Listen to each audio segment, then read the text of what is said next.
2021, a national webinar organized by the Department of Samhita and Siddhanta, JSS Ayurveda Medical College, Mysore. Yesterday, we had two sessions. The first session was taken over by Dr. Shashireka HK Ma'am, HOD, Department of Samhita and Siddhanta from BHU, Varanasi, and her topic was Uniqueness of Charaka Vimanasthana. And the second session was by Dr. Devendra Singh Chahar Sir, HOD, Department of Samhita and Siddhanta, Dr. S.R. Rajasthan Ayurveda University, Jodhpur. His topic was Charakastu Chikitsate. And today we have with us Dr. Arjun Bhagel sir and Dr. K.K. Dwivedi sir with two scientific sessions. We begin this sessions with invocation. I now call upon Amala Sunil of first year to render the invocation.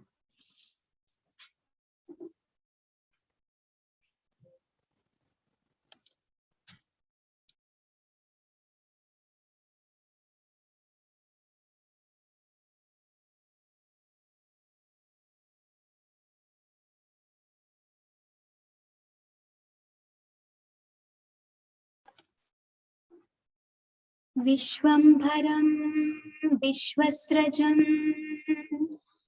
विश्वयोनिं अनश्वरं विश्वस्तमात्मजं वन्दे विश्वोत्कर्ष प्रचोदितम् यत्पापमकरोत् पूर्वं नराणामादिमो नरः यत्पापमकरोत् पूर्वं नराणामादिमो नरः कैवल्यं ततुर्युक्तम् कैवल्यं ततुर्युक्तं वन्दे विश्वंभरम्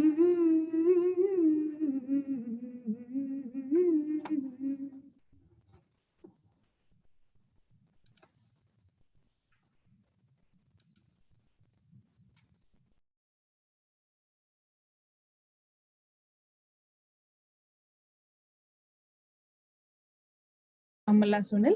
Now I call upon Dr. Santosh sir, HOD, Department of Samhita and Siddhanta, JSS Ayurveda Medical College, Mysore, to introduce the guests for our today's first session.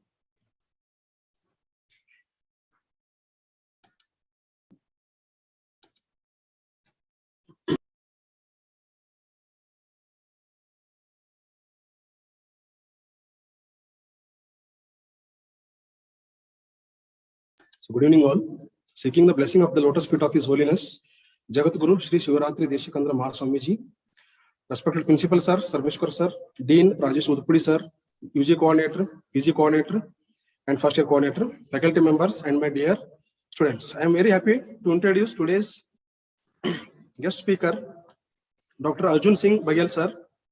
Sir is a professor and HOD, Institute of Teaching and Research in Ayurveda, Jamnagar. Sir has completed the BMS in the 1990 from Government Ayurvedic College, Raipur, Ravi Shankar University, Raipur, and MD in IPGT and RA, Gujarat University, Gujarat Ayurveda University, Jamnagar, and PhD from IPGT and RA, Gujarat Ayurveda University, Jamnagar. Sir is having 24 years of experience, in which UG 14 years and PG 10 years. Sir has undertaken various research projects, like the title is The Standardization of the Ayurvedic Clinical Terminology in the year 2010-2011. The funding agency is the WHO. Sir has participated in oriental courses more than 20. Sir has guided 15 PG scholars and 5 PhD scholars. Sir has published more than 35 plus research papers. Sir has attended more than 40 national level seminars, international 7. Sir has been invited as a resource person for the national level seminar for 12 times. Sir is the chairman, DRC of Basic Principles, ITRA, Jamnagar, member, IMS, NABH committee, IPGT and RA. Sir is also a member, Ayurveda e-learning program, IPGT and RA, Jamnagar. Sir is also a member of Vishwa Ayurveda Parishad, Senate member, Gujarat Ayurveda University, ex-BUS member, RAU, Jodhpur. We are fortunate to have you here, sir. In the name of the college, principal, dean, and the name of the department of Samhita and Siddhanta, I wholeheartedly welcome you, sir, for the today's session. Welcome you, sir. Now, sir, to deliver the गुणत्रय विभेदेन मूर्तित्रय उपेषु त्रयीभुवे त्रिनाथाय त्रिलोकी पते नमः सरस्वते नमो यस्याय प्रसादार्थे पुण्यकर्मति बुद्धि दर्पण संक्रांतम जगत अध्यक्षम इच्छति ब्रह्मा दक्ष विश्वदेवेश भरद्वाज पुनर्वसु पूता शिवेश चरक प्रभृतिभ्यो नमो नमः. Good afternoon to all on National Webinar of Charaka Prakashini 2021, organizing in commemoration of 106th celebration of Sri Shivratri Rajendra Mahaswami Ji, organized by the Department of Basic Principles, JSS Ayurveda Medical College, Mysore. First of all, I pranam to Sri Jagadguru Shivratri Deshi Kendra Mahaswami Ji, Sri Veer Sinhasan Mahal Sansthan Math, Chittoor. My namaste to all the members of organizing team, convener Dr. Sarveshwar Kar, Principal JSS Ayurvedic Medical College, co-convener Dr. Rajesh Odapudi, Dean JSS Ayurvedic Medical College, and organizing secretaries Dr. Pankaj Pathak, Dr. Santosh Kumar, Rishikesh and Shruti from the Department of Samhita Siddhanta, and the co-speaker KK Dwivedi sir, and all my participants. So I want to share. Yes, sir. Please, sir.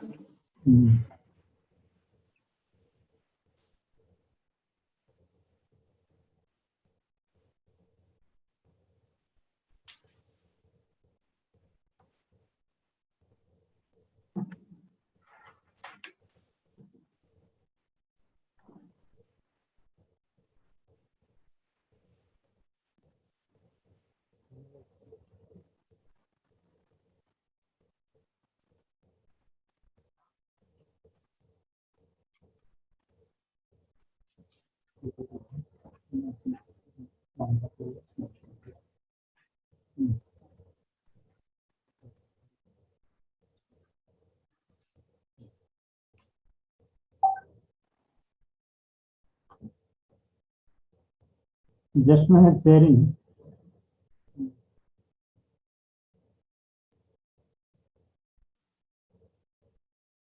Yes, sir. Yes, sir. The screen is visible. The PPT is yet to come, sir. Okay. PPT is not visible. No.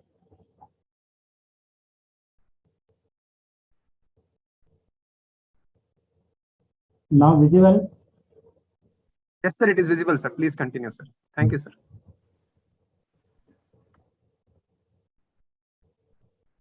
So my topic is fundamental aspect of Ahar, Vihar and Achar, that is lifestyle in Ayurveda. It is a simple topic, but we'll discuss how much this topic is important.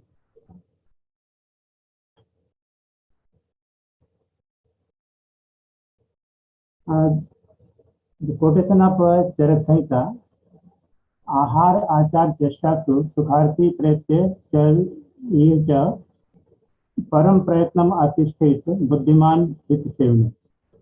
Acharya Charaka says, from complete wellness, one should follow the correct regimen of diet, lifestyle, which include one's daily regimen, that is Dincharya, and code of conduct.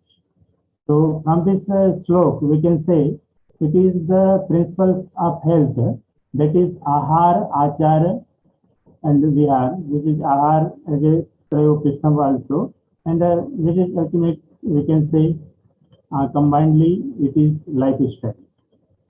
So what is the correct lifestyle and diet regimen? As per the Ayurveda, we have to select as per the condition and as per the individual. So first, I want to say what is lifestyle. Lifestyle is a way a person lives, which is a unique group of behavior adopted by a person, which include one's habit, custom, social group, mode of dress, and general diet, kinds of entertainment, language, characteristics. So we can say the manner in which one performs common daily activities of living. So lifestyle, that is daily routine activities. So we can say term as a dincharya. So because in dincharya we follow all the routines from the morning up till go to the bed. So it is lifestyle is often accurate reflection of our deepest value, attitude, prejudices, normal standard, economic approach, and personal philosophy. An entire activity of the conduct by a person during whole day and night regarding its method, timing, place, etc. is called lifestyle. So we can say how, where, and when a person is sleeping, playing, wandering, entering, working, walking, etc. the component of a lifestyle. So in present era, there is so many changes in our lifestyle, but in ancient times, people were following ideal lifestyle. Therefore, people were not much get affected by various types of diseases. Afterwards, it has been turned into the sedentary lifestyle. In modern era of civilization, due to growing use of technologies and increasing competitions, changing lifestyles has become a leading cause of the manifestation of the various disorders like diabetes, mellitus, obesity, etc. So Ayurveda has a strong platform of basic principles which enable to living being to lead a creative and productive life. Thus, it is the right time to explore and practice those principles for the betterment of the human life, especially in the field of lifestyle diseases. Ayurveda highlights the importance of a balanced lifestyle in the maintenance of the positive health of an individual. In spite of all advancement of the modern medicine, there is a growing demand of the knowledge of Ayurveda and the service of Ayurvedic physicians all over the world because of the unique and holistic approach for the healthcare of the science. Here, I want to share one answer of Dr. Sadhguruji Maharaj, which was asked by an organization. He replied, first of all, we have to popularize our Ayurveda among us, then think for globalization. As we know, only 15 to 20% of population are adopting Ayurveda. So it's our prime duty to popularize Ayurveda as we can. So here we can say, though we have to adopt Ayurvedic principles as much as we can. So here in the present day science is more ill health oriented than the health. On the other hand, Ayurveda emphasizes upon the prevention as well as the promotion of the positive health and prevention of the disease, which are the prime objectives. And secondly, one being the cure of the manifestation of the diseases. So here, lifestyle in Ayurveda, ahar vihar, nothing than the ahar vihar and the achar. And the term dincharya includes all the things. Ayurveda has a preventive and a curative aspect of treatment, and preventive aspect includes proper ahar vihar and achar, while the curative aspect includes nidan parivarjan, shodhan, shaman. And lifestyle more near to preventive aspects. So here, lifestyle in the subject of Sanskrit, we already studied, that is Dincharya, Ritucharya, Ratricharya, etc. And this is Acharat Labti, Acharat Ayu Labti. So Achar is essential for the Ayu. So Achar here we can say Ahar and Vihar also includes, and Vihar Nityakal and Anityakal, again two types.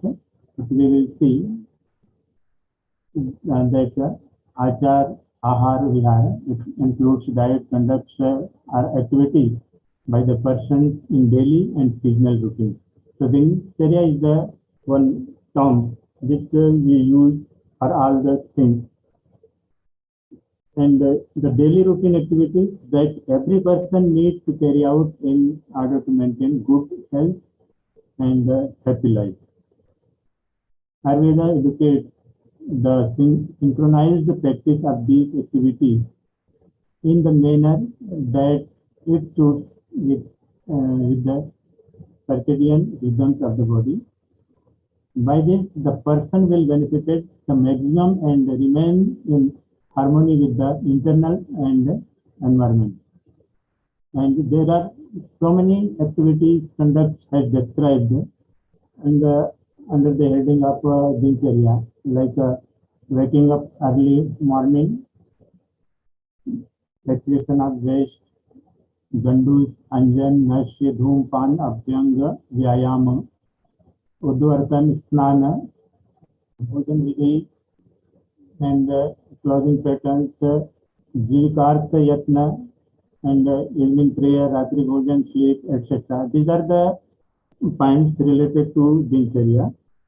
So some of them I want to highlight because these are the most important for our life and daily routine. So in sequence, first is waking up before sunrise. Brahma Muhurta Uttishtaita Swastho Rakshartham Ayushaha. And we can say 90 minutes before sunrise. Because in one Ahoratra, there is 30 Muhurta, 15 Muhurta in day and 15 Muhurta at night. And one Muhurta equal to 48 minutes. And according to Arun Datta, 14th Muhurta of night is in Brahm Muhurta. So that is around 96 minutes before of sunrise. So this may be changed according to sunrise. So this is the right time for meditation to attain the divine knowledge and the study with decisive memory. Brahma is a sacred time which provides us essential environment factor to indulge in our own daily regime, which are explained under the Dincharya concept without any perturbation to prevent, preserve, and promote our positive health. In second point, and Brahma Muhurta, we have to adopt all Ayurveda because we already studied this topic from the beginning, first year. Only we are reading. So most of person don't follow. So we have to strictly follow this conduct. Because if we follow, so many diseases will remove from this conduct. So second is a Gandus or Kaval. Sneh should be used as a gargle every day after the cleansing of the teeth, as it makes them firm and bring on a natural reddish or food. Dandas can be done simply just by the using comfortable water. Also, it removes the cough, thirst, loss of taste, restored lightness, itching, impurities, prevent from the diseases of the teeth. Comfortable water means some Ushnodak water we can use, and it is reference of Bhav Prakash. And Nasya Karma, administration of the medicated sneh through nasal route is called Nasya, and everyone knows what is Nasya. Among various types of Nasya, Pratimarsh Nasya type of Nasya can be practiced daily throughout the life for the maintenance of health and prevention from the disease. And second is, next point is Abhyang. Abhyang, application of the oil to the body is one of the most important daily regimen. There are different types of Abhyang, like Padam Vyang, Siro Vyang, etc. And merits of Sneh Abhyang. The body becomes strong and smooth skin, complexion improves susceptibility to disease due to the vaginal cup decreases. It wards off old age, restored good vision, good sleep. It also acts as a aphrodisiac. So one should have oil massage daily. So there are so many other benefits of Abhyanga as described in Shastras.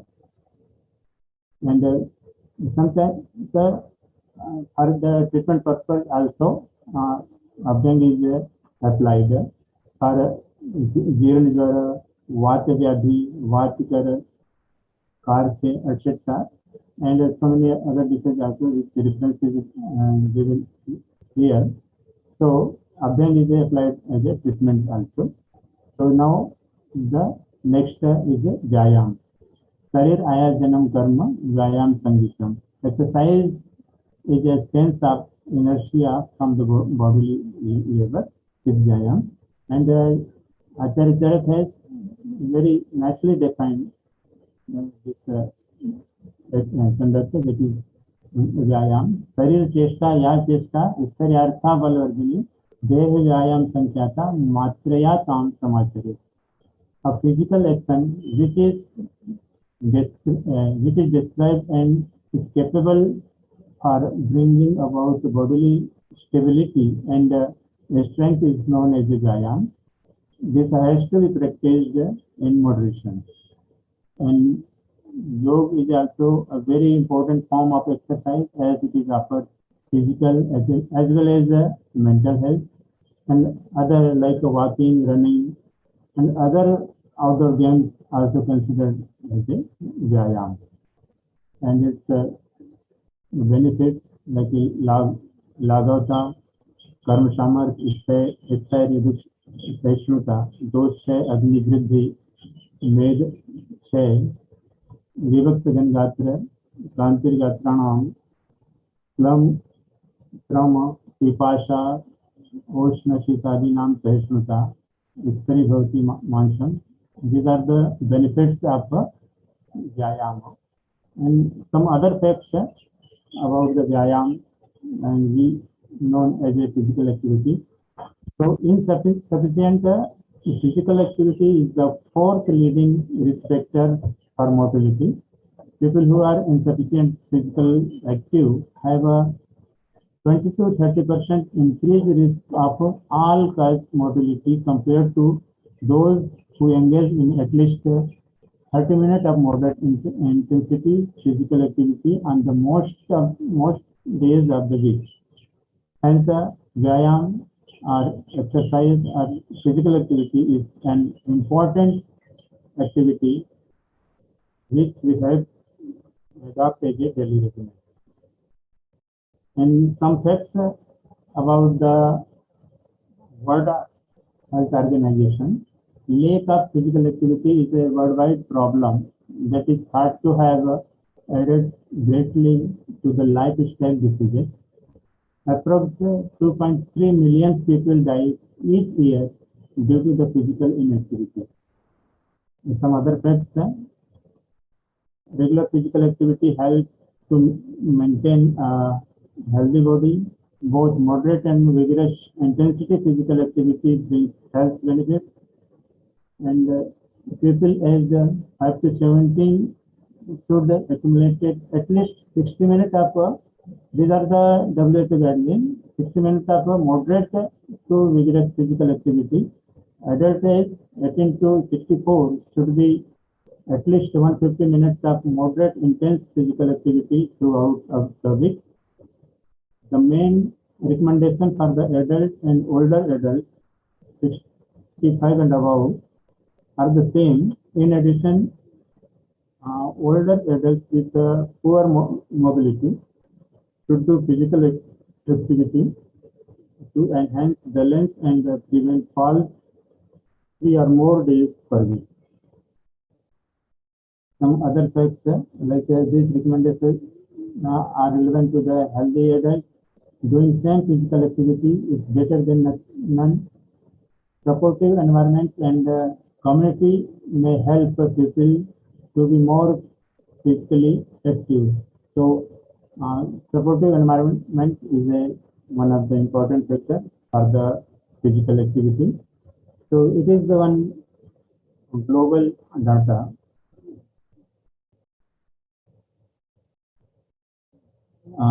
That is from the WHO. So 81% of adults aged 11 to 17 years were insufficient physical activity. So they are inactive almost young age, younger generation is active. So this data is very serious. So we have to adopt, we have to create an atmosphere for the physical activity. In the last 2 years, due to the corona lockdown, the atmosphere is not suitable for physical activity, but we have to active at home also. So, Vyayam is one of the important factors which we have to adopt in daily routine. So in Ayurvedic point of view, Vyayam we have to do Ardhashaktya. A person who is strong and indulges in fatty food daily should be exercise half of the capacity in winter and spring season. So what is the Lakshana? Svedagam, Svashavriddhi, Ratranam Lagvam, Siddhyadi Uprodhasya. These are the Vyayam Lakshanas.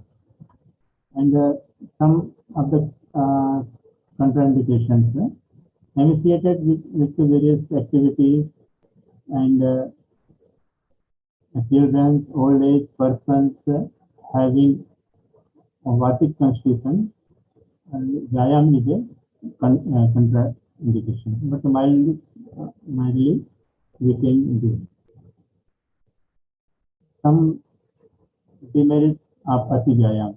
Due to Ati Vyayam, various disorders is explained in various in our classes, which reference is given like Chai, Thirst, Rakta Pitta, Pratmak, Cough, Fever, Kushta, Vata Vyadhi, Sardi, Rakta Pitta, Vata, Asa. These are the condition due to the Ati Vyayam. Ati Vyayam is one of the cause of this diseases. And Avyayam, the merits of Avyayam. If there is no physical activity, no Vyayam, so some Pranava Srotas Dushti, Asphalya, Medava Srotas Dushti, Kami, etc. This is maybe occurred. And Vyayam is contraindicated in the condition of Jwara, Mukta, Visharpa, Vatrak, etc. So one one should not do exercise on empty stomach, but not on being hungry. So, in being hungry condition, it is the cause of pranava sotodrishti, and if exercise after intake of food, it is the cause of transfer to those from coach to shakha. So, Vyayam also used as a treatment also. So, Vyayam indicated in its called Santarpan Janajati, Atinidra, Prameya, Kapaja, Madatya, Urustham, etc. And Avyayam also indicated in Karshi. And next, Sankraman also one of the important activity, which is just gentle walk. So it also gives the benefits as it is like Vyayama. So it gives benefits Ayur Medha Agni Pradhan Indriya Bodhanam. And if we do excess walk leading to the Gulma, Apan Dushti, Krishna, etc. So in absence of walk lead to the Vatraksa. So this reference is given in our classics. And next is a Snana. Pautram Vishyam Aishyam Sramasveda Malapaham Sharir Val Sandhanam Snanam Ojaskaram Param. I think it's purifying libidinal stimulants and life-giving. It removes somnolence, fatigue, sweating, dirt, and bodily heat. It brings about the strength in the body. So, Snan, not only the daily activity, but it gives so many benefits also. And there are other benefits also, because bathing is pleasing to mind. So we can feel it will be after what we will feel fresh. So it gives pleasing to the mind. And there are so many other terms also described under the bath. So bathing of head by some techniques also described in classics. Bathing of head by cold water and bathing of the rest of the body by hot water. And, one should bath 2 times daily, as per the correct and one should wash the head first while bathing, and one should not bath without the washing head in less quantity of water in the very cold water. And some contraindicated condition, person suffering from fever, diarrhea, and Adman, Arabic, peanuts, Naruto, etc. In this condition, we avoid the bath. And in Jarmukta condition also, we have to avoid it. And taking bath just after meal lead to the indigestion, lack of maintenance of the cleanliness of the body. Otherwise, it leads to the various diseases like creamy, Surarog, Kame, etc. Frequent bathing lead to the Karshya, and taking bath while having indigestion condition will lead to the Pratisad. Taking bath just after coming from extreme sunlight lead to the Netra Roga. So these are the conditions, and some treatment purpose also described, like in Karshya, Aptarpan Janijati and Anidra condition. So next is Nidra. Don't spend almost the third of their lifetime sleeping. Important physiological functions of the body, protect mental health, physical health, and quality of life and safety. support healthy brain function, sir.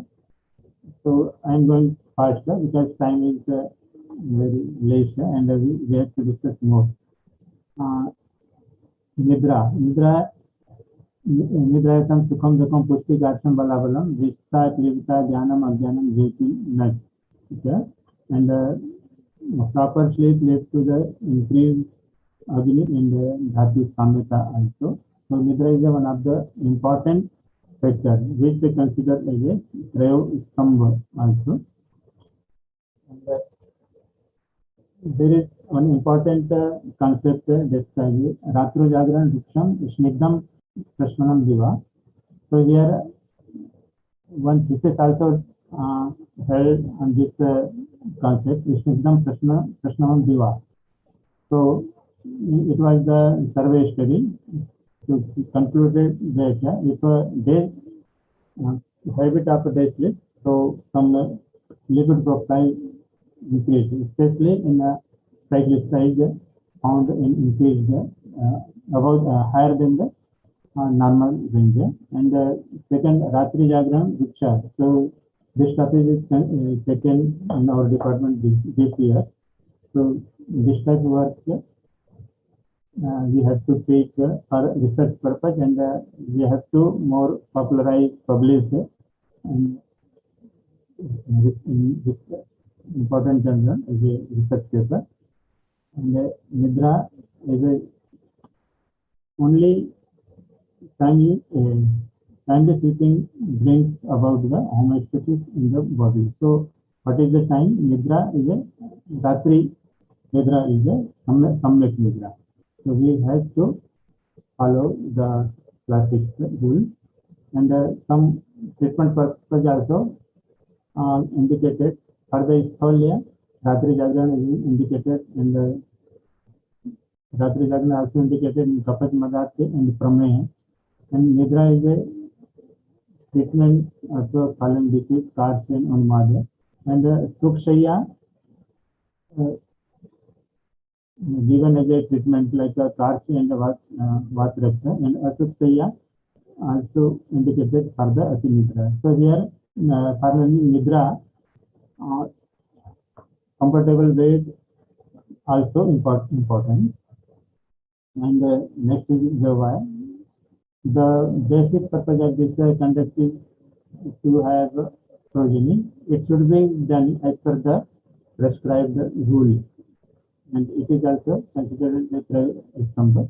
So I'm not discussing. And the next important factor is a Veg Dharan. Roga Sarveti Jante Vegu Dhiran Dharan. So we do not forceful initiation or suppression of natural urges. So there are 13 Dharanis Vegas. One should not suppress the natural urges relating to getting stresses, etc. These are the Adharani Vegas.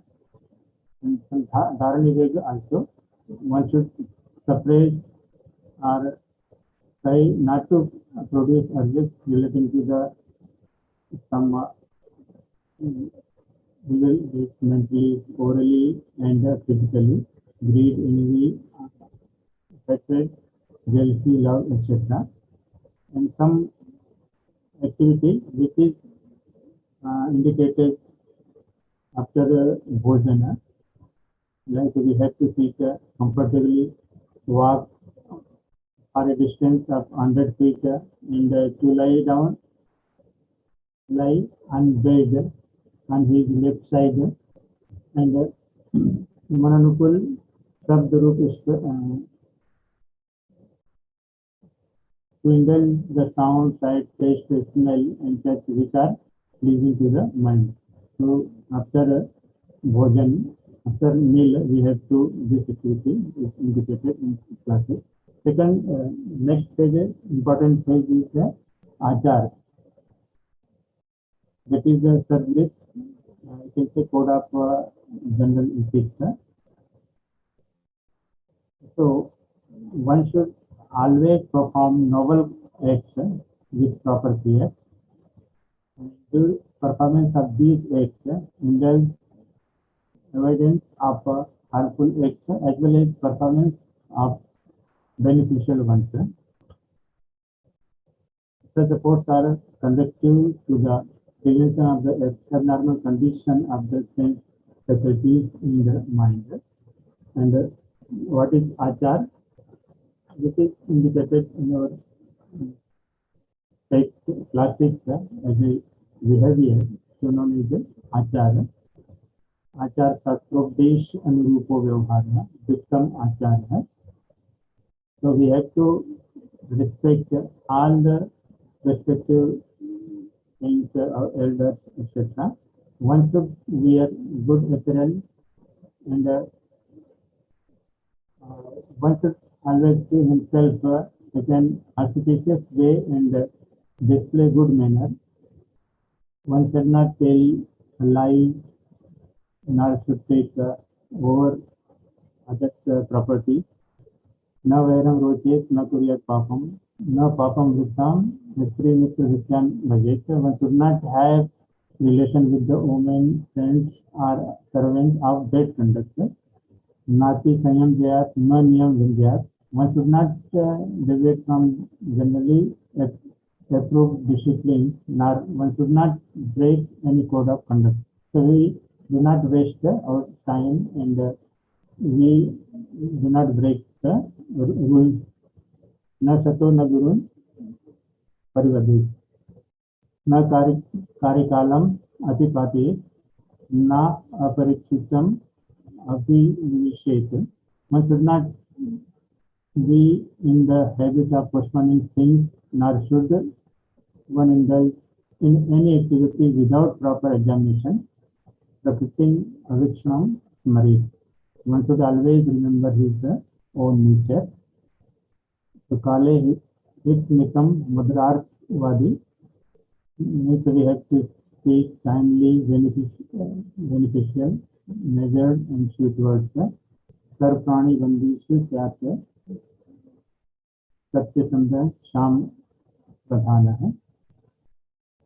And some other classics also describe sampat vipat with ekmana. One should be even-minded in both prosperity and calamity. One should not believe on everybody. One should not suspect on everybody. And na sarvakali vichari. Don't be thinking always. One should not be meticulous at all times.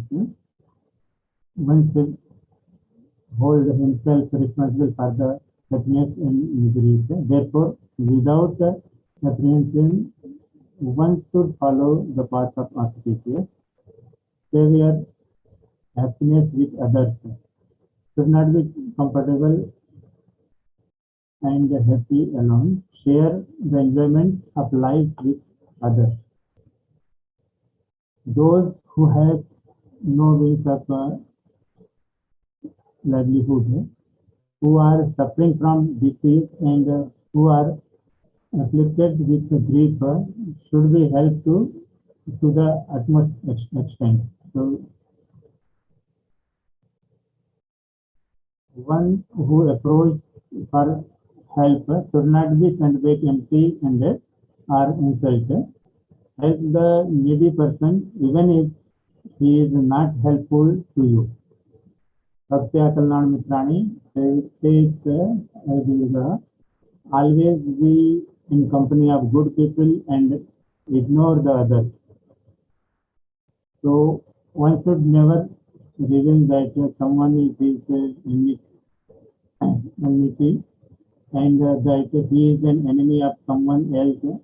Should not make public the insult he had and the disaffection towards the master. So always believe on God. So even the insect or ant should be treated as a compassion in the kindness, just as oneself. For the intelligent person, the whole world is a teacher.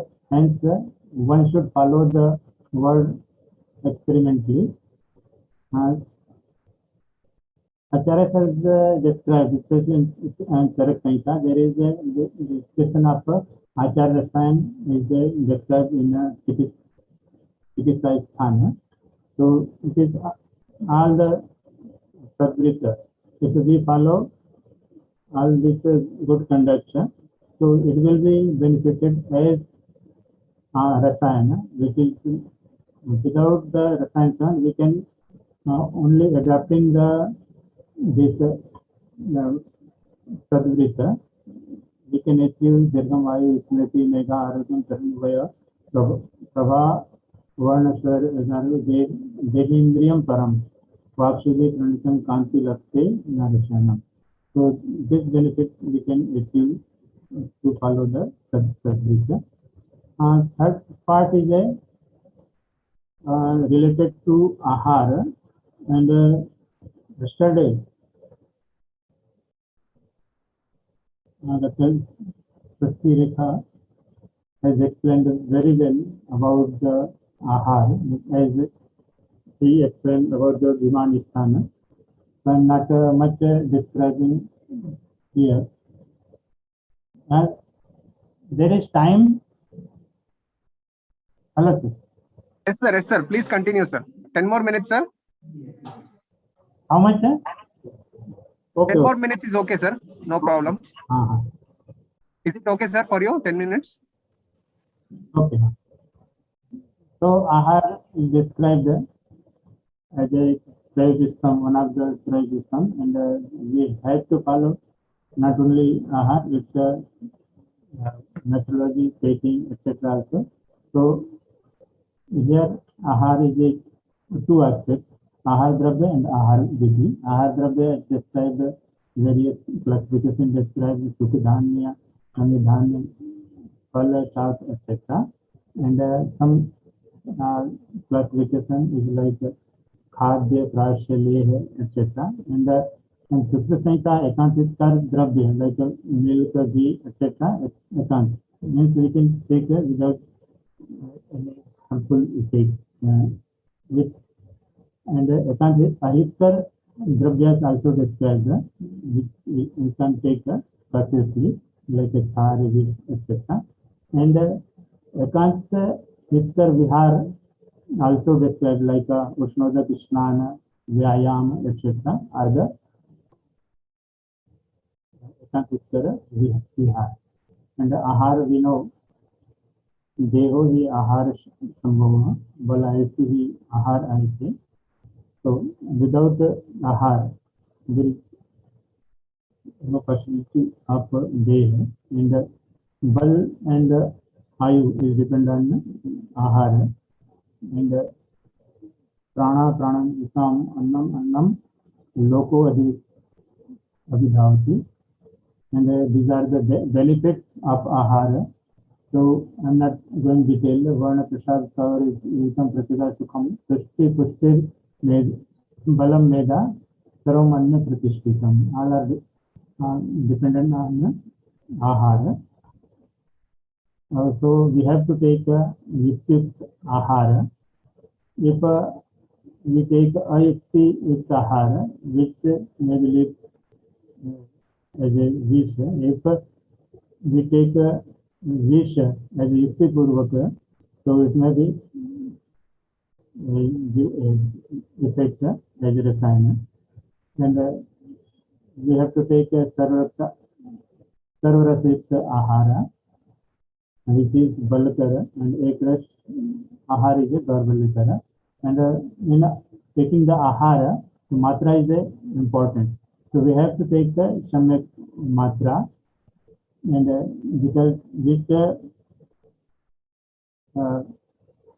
Matra is Pravartak of Agni. And one is Kala Bhojan. Kala Bhojan also important. Kala Bhojan in our fixed time, or when our meal is digest, then we have to take that is the Kala. And so many things, the healthy status of the body and disease both depend on the food that we can give. So that's why Ahar is Maha Aushadha. When the food is taken judiciously and according to the code of dietetics, then only benefits of Ahar can be achieved. A wise person who has control over the senses should take a wholesome food in proper quantity and proper time. So Ahar Vidhi, so I'm not describing because yesterday Satrika Madam has very nicely described in his lecture. So Ashtava Ahar Vidhi Visheshaitan. So Prakriti is one of the important factors.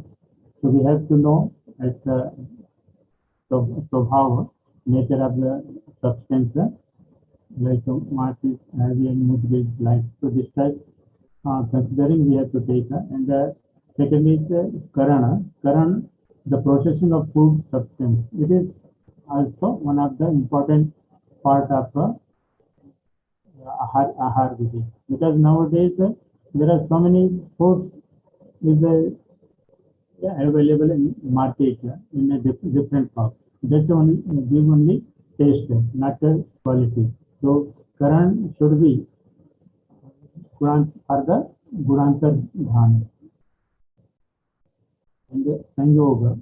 So for the combination of two leaders, we have to calculate about the Sanyog and the Rasi in Swargra and Parigra, and the person is taking the quantity, that is also the Rasi. So we have to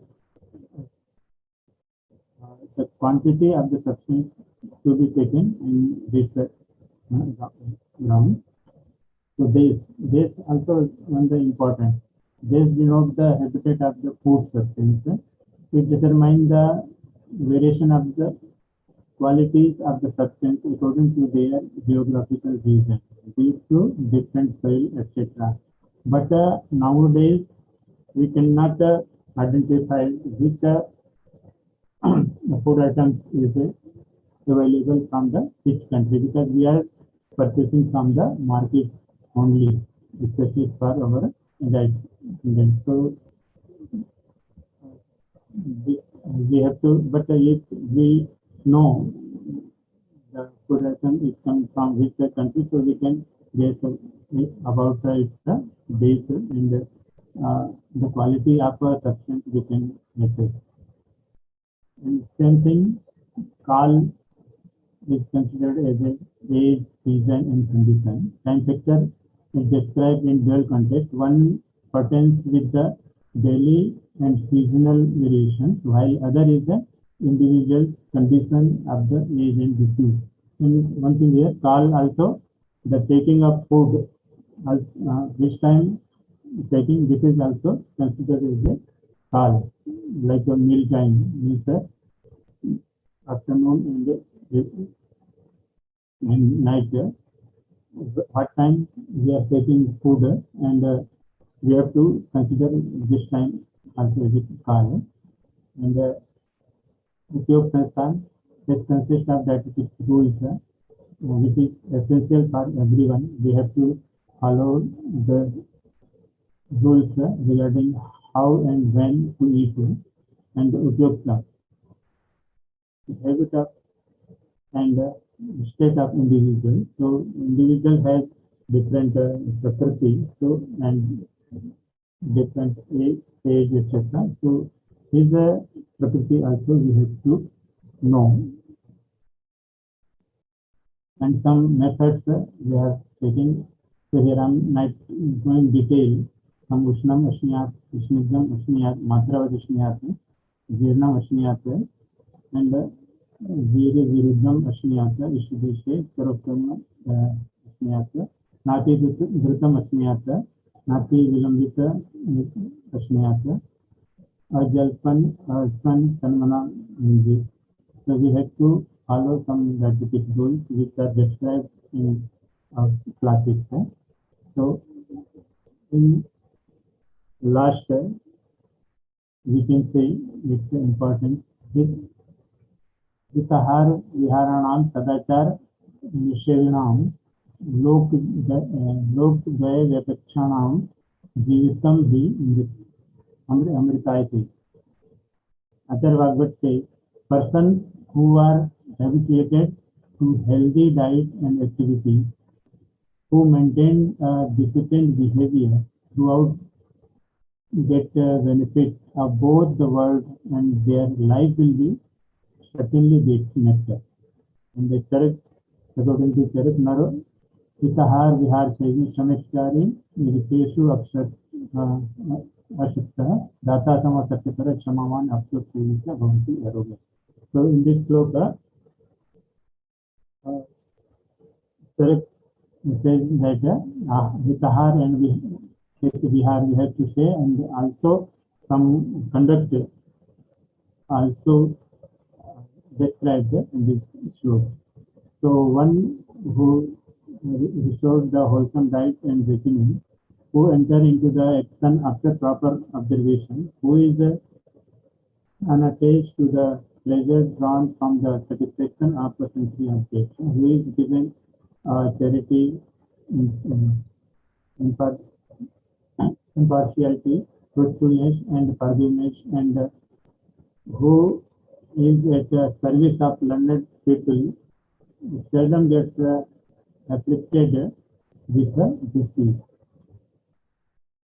So at the end, we can conclude our achieving and maintaining the proper physical, psychological, and spiritual health. It is very important to recognize and adopt the guidelines of Ahar, Vihar, and Achar mentioned in Ayurvedic classes. So, the conclusion of today's lecture, so I want to thank Dr. Sunny Patil, PhD scholar, Akhilesh Shukla, his book that is Ayurveda, the Science of Healthy Living, and Shaili Deshmukh, the thesis, Fundamental and Applied Aspects of Lifestyle, which is helpful to prepare this slide. So, and thanks to organizer, especially the Sutur Mata, which is doing noble job, and I wish to achieve all your motto and use the Ayurveda education in service of the community. Thanks to organizer for giving me a chance to speak a few words. Thank you.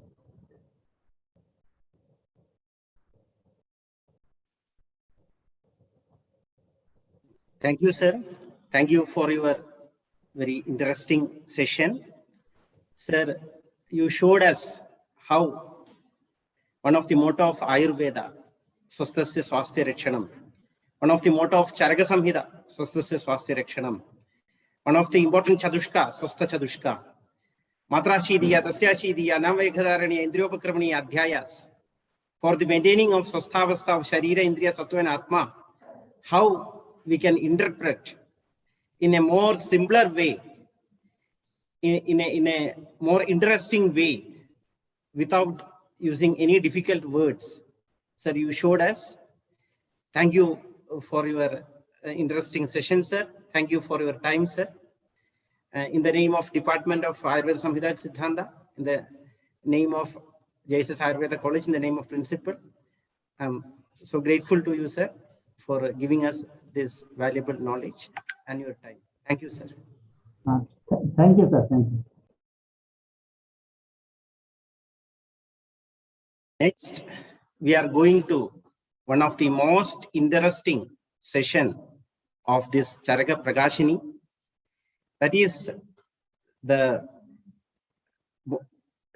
session which is the scientific paper presentation by delegates from different parts of India and from different colleges. Different distinguished delegates are participating here, and they are doing the prakashana of different views of Charaka Samhita. So I wholeheartedly welcome all the delegates who are participating in this interesting session. Along with that, we have two dynamic PG scholars, Dr. Ebina and Dr. Kavishri. I'm welcoming both to start this session. Along with that, with so much respect, I'm welcoming Dr. Shelley sir and Dr. Manasa madam for chair this session. Over to you, Dr. Ebina and Dr. Kavishri. Thank you.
Pranamas to His Holiness Mahaswamiji. Namaste. Good evening, one and all. We are now here into a very interesting session of the Charaka Prakashini 2021, being organized by the Department of Samhita and Siddhanta, JSS Ayurveda Medical College, Mysuru.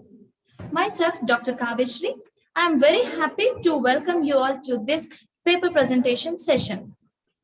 I wholeheartedly welcome today's chairperson, Dr. Shelley Divyadarshan sir, HOD, and Dr. Mansa ma'am, Assistant Professor, JSS Ayurveda Medical College, Mysore. Let me now brief out the rules and regulation for the paper presentation. Time limits is the 4+2 minutes. Delegates should present their PPT by yourself. Now I request the first presenter, Dr. Meena Kot, to present her presentation. Next presenter is Dr. Durga. Please be ready. I request the Dr. Meena Kot to start over the presentation.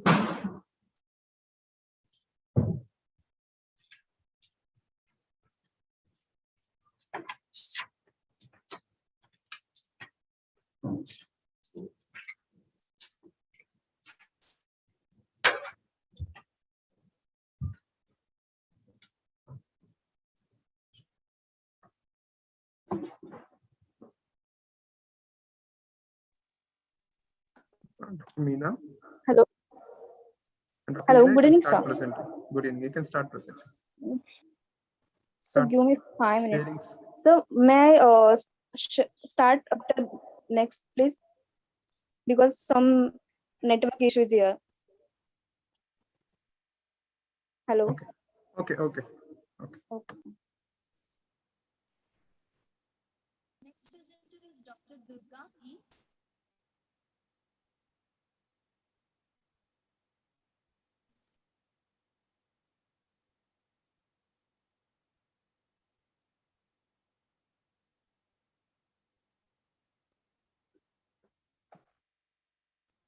Request Dr. Durga E.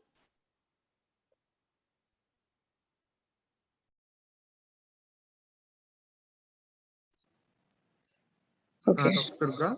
Okay. Okay. Good afternoon, sir. I will share. Yeah, please. Share ചെയ്തിട്ട് പിന്നെ share ചെയ്തിട്ട് screen ചെയ്തിട്ട് start now ചെയ്തിട്ട് ഇതല്ലേ ഇത് ചെയ്തിട്ട് അയ്യോ എന്താ ചെയ്ത ഇതാ പ്രസന്റ് അല്ലേ പ്രസന്റ് മീറ്റിംഗ് അല്ലേ ഓക്കെ അല്ലേ ഓക്കെ അല്ലേ ഇനി എന്താ പ്രസന്റ് മീറ്റിംഗ് ഒക്കെയാണ് പഠിച്ചോ ചോദിച്ചൊക്കെ കേൾക്കാൻ പറ്റും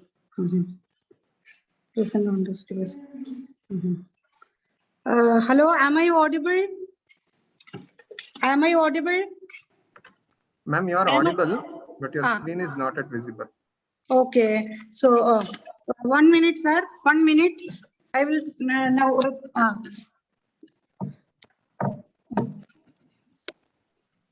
എന്നെ കാണാനില്ല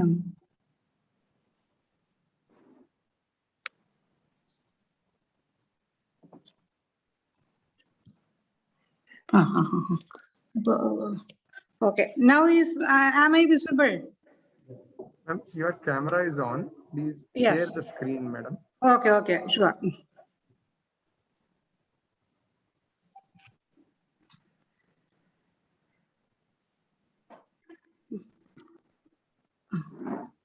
ആദ്യത്തില്ലേ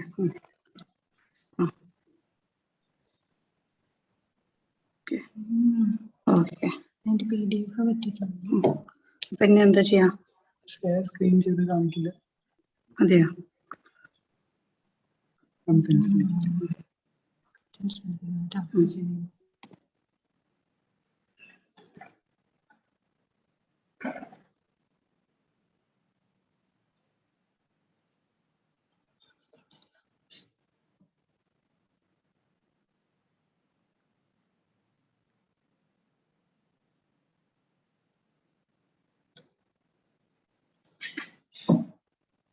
ശരി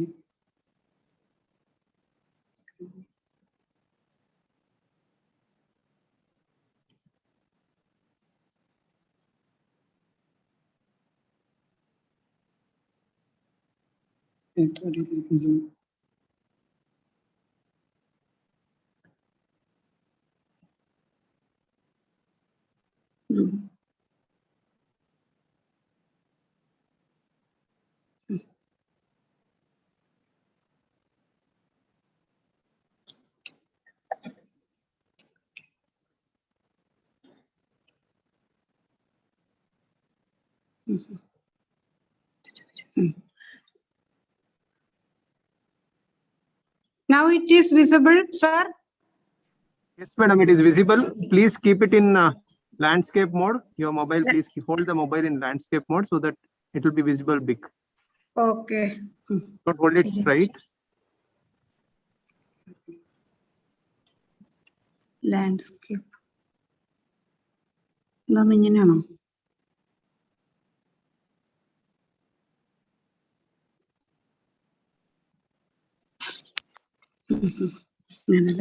ശരിയാ Now it's okay, sir. Please start, madam. Your time has Okay. started now. Okay, okay. I will start, sir.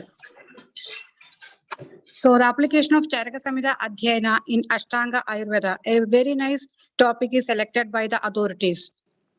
My topic is Sattva Vijaya Chikitsa. There is a famous saying, a man travels to the world over in search of what he needs and returns home to find it, by George A. Moore. Similar is the concept of Sattva-Vijaya Chikitsa. We may become bored or irritable at times with home and family and familiar surroundings. All this may seem unglamorous with a sense of sameness, and other places may sometimes seem more exciting. But when we have wandered far, our gratitude grows for the privilege of being part of something we can count on, home and family, and the loyalty of loved ones. Mr. Moore suggests that in our search, we often end up where we started. If you want to bring happiness to the whole world, go home and love your family. So this is a similar case of Sattva-Vijaya Chikitsa, which means technique of winning over mind. There are 3 types of Chikitsa mentioned in Ashtanga, also Brihatrayis. They are Daiva Vyabhashraya Chikitsa, Yukti Vyabhashraya Chikitsa, and Sattva-Vijaya Chikitsa. Daiva Vyabhashraya Chikitsa.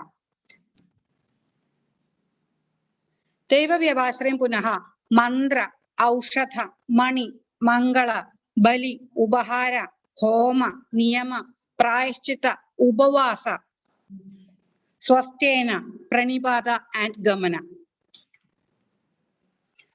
The remedial measures of the disorders of Sharira are Daiva Vyabhashraya and Yukti Vyabhashraya, whereas the diseases located in Manas to be treated with Sattva-Vijaya Chikitsa. There is a famous shloka in Charaka Samhita, Prashamitya Aushadai Purvo, Daiva Yukti Vyabhashrayai, Manaso Jnana Vijnana, Dhairya Smriti Samadhibihi.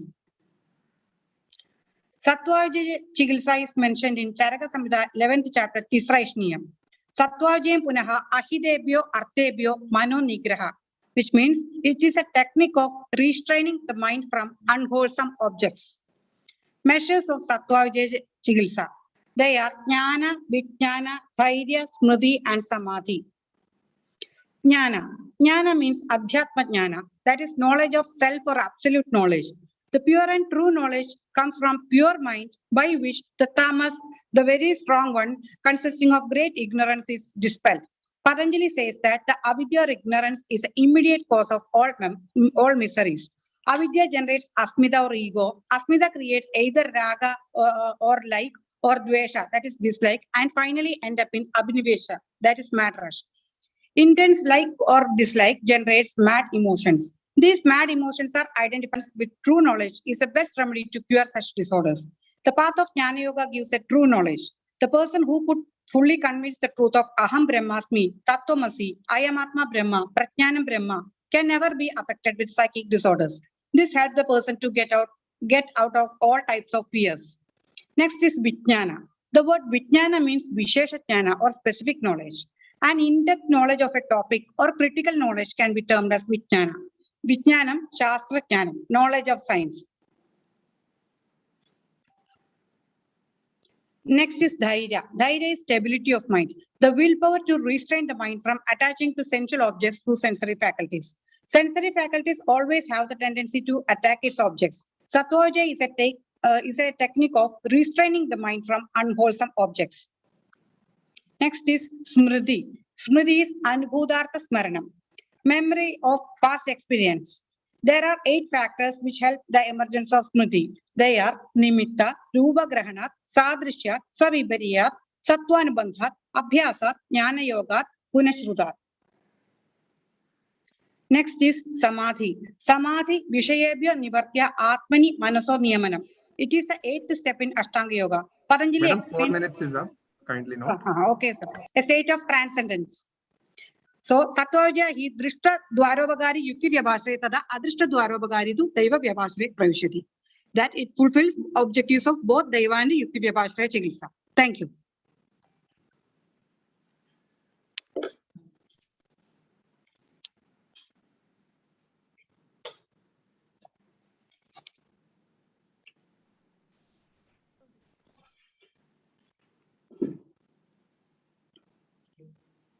Thank you, sir. How can we apply this practically? Practically, it can be correlated with the psychotherapy. By implementing psychotherapy, we can prescribe both Daiva Vibhashraya and Yukti Vibhashraya Chikitsa. Yukti Vibhashraya Chikitsa through dhyana, pranayama, like techniques, and Daiva Vibhashraya Chikitsa through mantra, aushadha, etc. Panchakshari mantra is very effective in Unmada Rogi patients. Then so many other techniques of Daiva Vyabhashraya, including Gamana, we are advising to patients.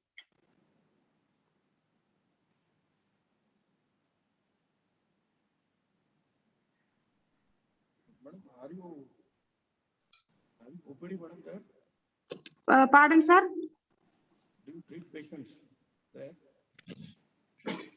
In psychiatric disorders, patients suffering from psychiatric disorders, this I would like you to share your experience for the young doctors, budding doctors, if you have any. In a patient of Kabajonmada, we have prescribed some puja or to Ganapati, like that. So after doing the puja, her depression got reduced. Nice to hear that, madam. Thank you so much. Thank you, sir. Thank you, madam. Thank you, madam. Thank you, Dr. Durga. Next presenter is Dr. Aishwarya.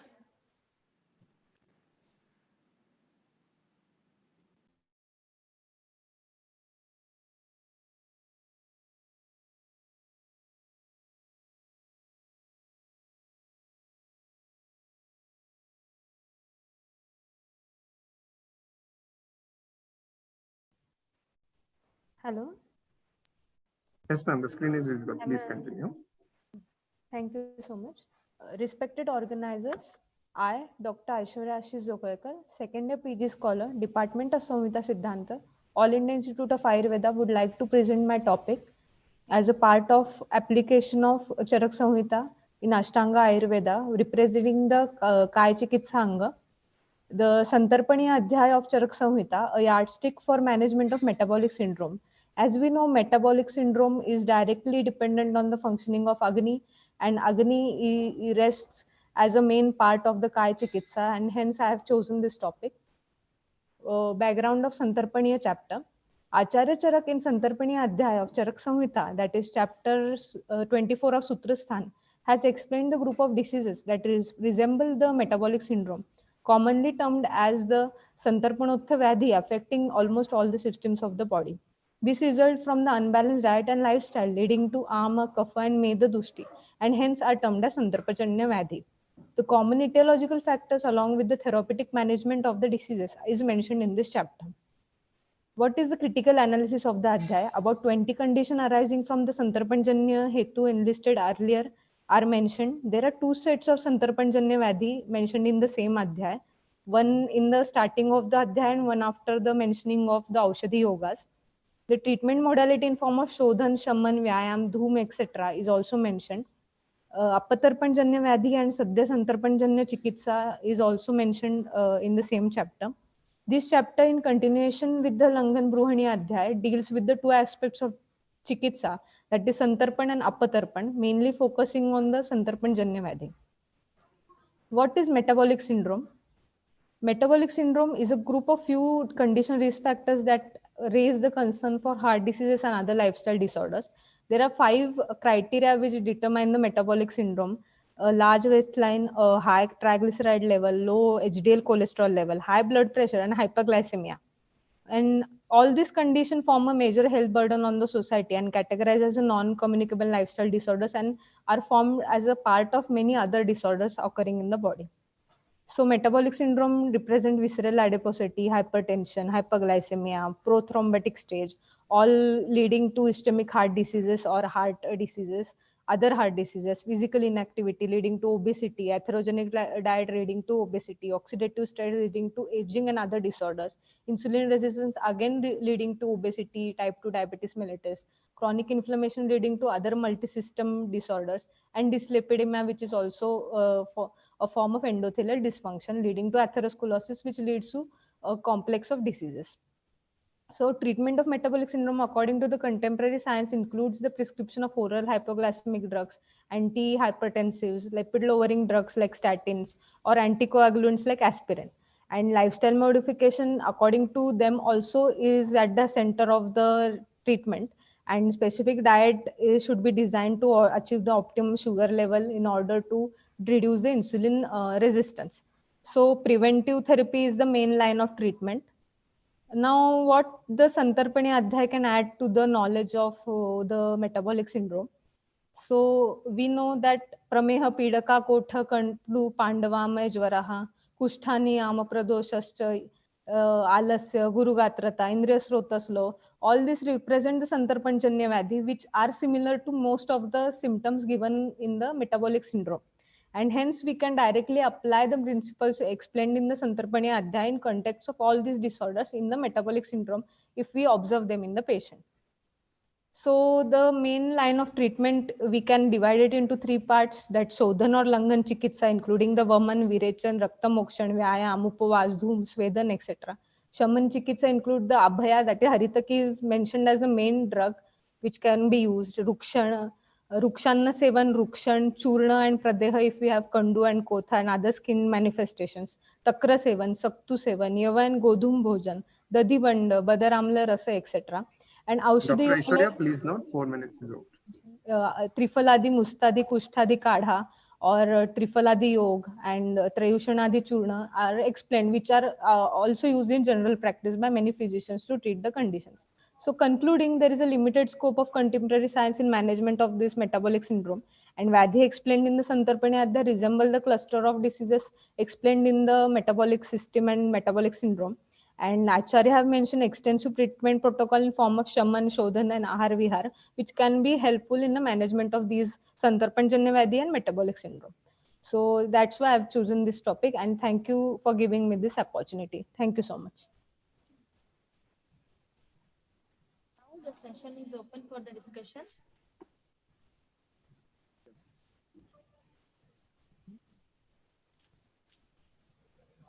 So, have you critically analyzed when to go for Shodhana or Shamana in case of Santarpanya Vyadhis? If there is a visible Bahudosha Avastha, or if the patient is Sthula, as mentioned in the Langan Bruhaniya chapter, we can go for Shodhan Chikitsa. And if the patient is Durbala, but yet there is Santarpanjanya or Ama Adhikya or Kapha Adhikya, we should choose Shaman. So it depends on the ball of the patient. And Atistula is considered to be one of the contraindications. So can we consider it under the Shodhana? If we can give Rukshan and Langhan first, try to reduce the Atisthola to some level, and then we can go for Shodhan also. Because some we can go for Sadhya Vaman or Sadhya Virechan type or other modalities which can cause Shodhan or Langhan in some way. We should do that by using Yukti. We can try these modalities also. Because if it is necessary to remove the arm and kapha, dushta kapha and santarpanjanya hetu from the body, it is important in this case at least. Do we actually need to compare it with the metabolic syndrome?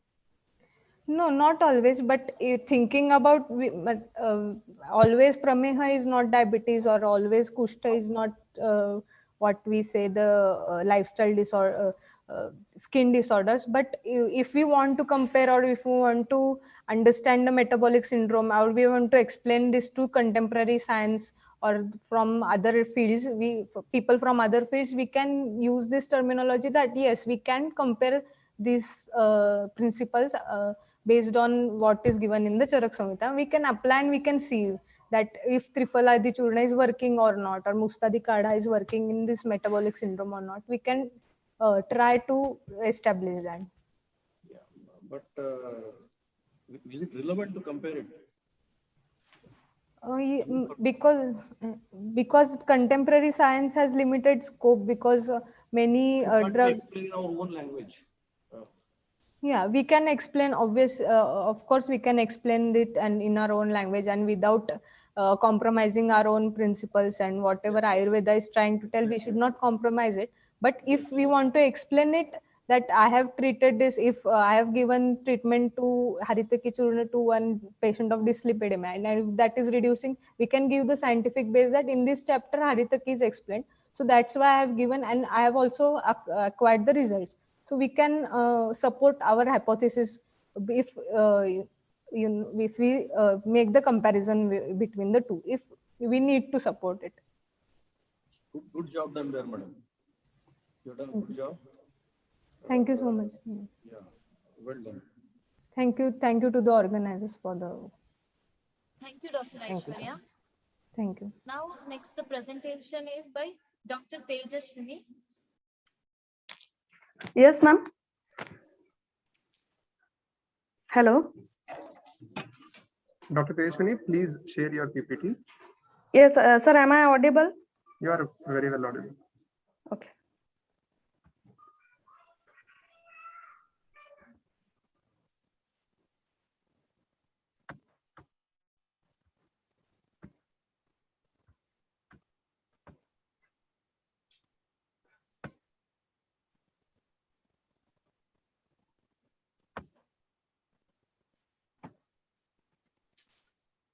Next presenter, Dr. Komal.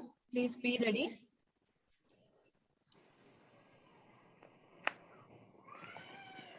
Sir, whether my slides are visible? Yes, madam. Please start, madam. Okay.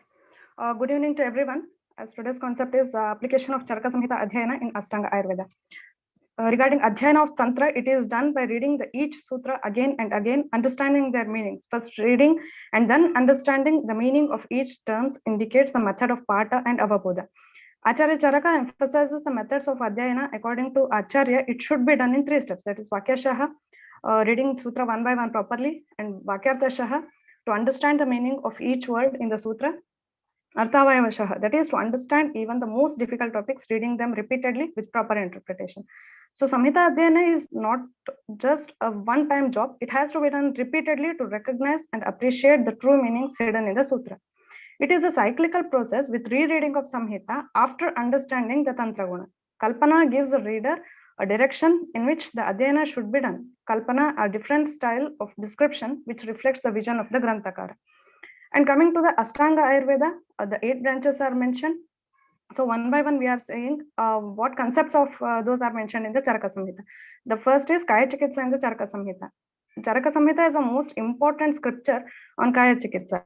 It discusses the basic principles of the treatment, various types of therapies, purification, detoxification methods. According to this natural treatment, the body of a person is product of the constant psychosomatic interactions and diseases caused, which are due to the imbalance caused in the 3 doshas of the body.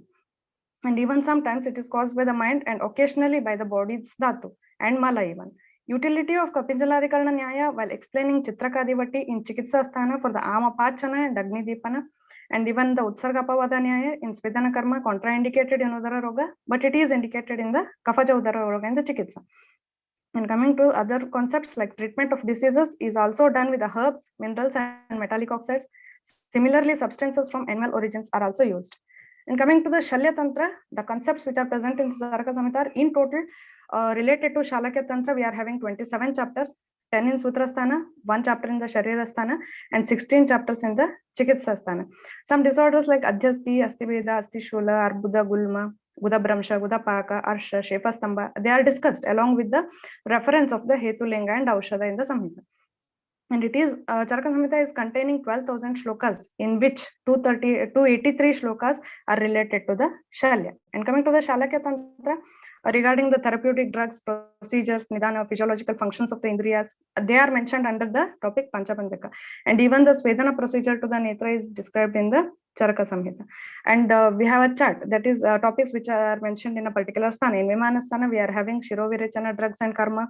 In Sharirasthana, regarding anatomical structures related to the Shalakya Tantra, especially Arishta Lakshanas, which are related to the Shalakya Tantra in Indriyasthana, and various specific drugs and formulations for the specific disease. And regarding the surgical works, we are having in the Chikitsasthana, its Shirovirechana karma, indications, contraindications, complications are explained in Siddhisthana. And even the number of chapters which are related to the Shalakya is mentioned here. And coming to the Visha Chikitsa, It is explained in the Chikitsasthana 23rd chapter, like mythological origin, properties, sources of poison, the stage of virulence of the poison, signs and symptoms, and even the therapeutic measures for contributing for poisoning are explained. And coming to the Bhuta Chikitsa, it is explained in the 7th and 8th chapter of the Nidhanasthana, and in the 9th and 10th chapter of the Chikitsasthana. And even some nyayas are utilized, like Chatrino Gachanti Nyaya, while explaining the Unmada Chikitsa for the purpose of explaining the signs, symptoms, treatment elaborately.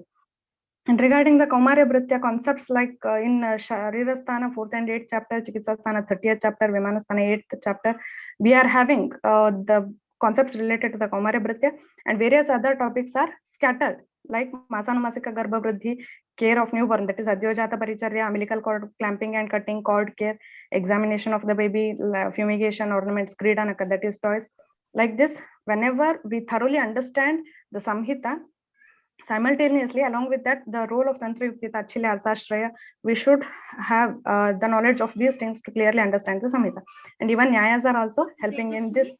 Yes, ma'am. 4 minutes up. Yes, ma'am. Rasayana is present. Rasayana is also explained in the Charaka Samhita very elaborately in the first chapter of the Chikitsasthana with the 4 padas, and it mainly includes antioxidants, immunomodulatory, adaptogenic, anabolic, and anti-aging therapies. And coming to the last Anga of Ayurveda, that is Vajikarana, which is explained in the second chapter of the Chikitsasthana, and it is very important measure to preserve and promote the health in a healthy person and applied in the treatment of the disease due to the vitiation of the Shukra Dhatu. By going through all these topics, we come to know that Charaka Samhita is not only, it is of a subject of, it is having the main concept of, or it is the main treatise of the Charaka Samhita, Kaya Chikitsa, but all the Ashtangas are covered. And by studying this Charaka Samhita, from Nidana to Chikitsa and from even to the differential diagnosis, we can apply these concepts in all the 8 branches of Ayurveda. Thank you. Thank you for giving this great opportunity for me.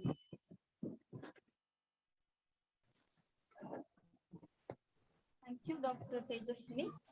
Thank you, ma'am. Now the session is open for discussion.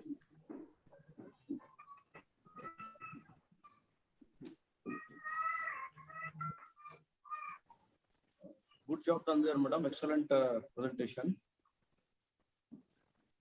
Thank you, sir. As you are assistant professor, I would like to ask you one question. If you have to put Charaka Samhita or Charaka in one word, yes, sir. What will you explain it as? Pardon, sir. If you have to explain Charaka or Charaka Samhita in one word, yes, sir, or one sentence, yes, sir. What will you explain it as? How will you explain? How have you understood it? Sir, as yes, sir. As we always explain, that whatever the Charaka Samhita is having, we can't find any other topics. That means which is present in the Charaka Samhita, we get all that topics in the other areas also, but which are not present in the other topics, we cannot even explain those topics. So that Charaka Samhita is a complete treatise which we can apply in the Ashtanga Ayurveda. Means all the subjects are scattered, explained. It is present.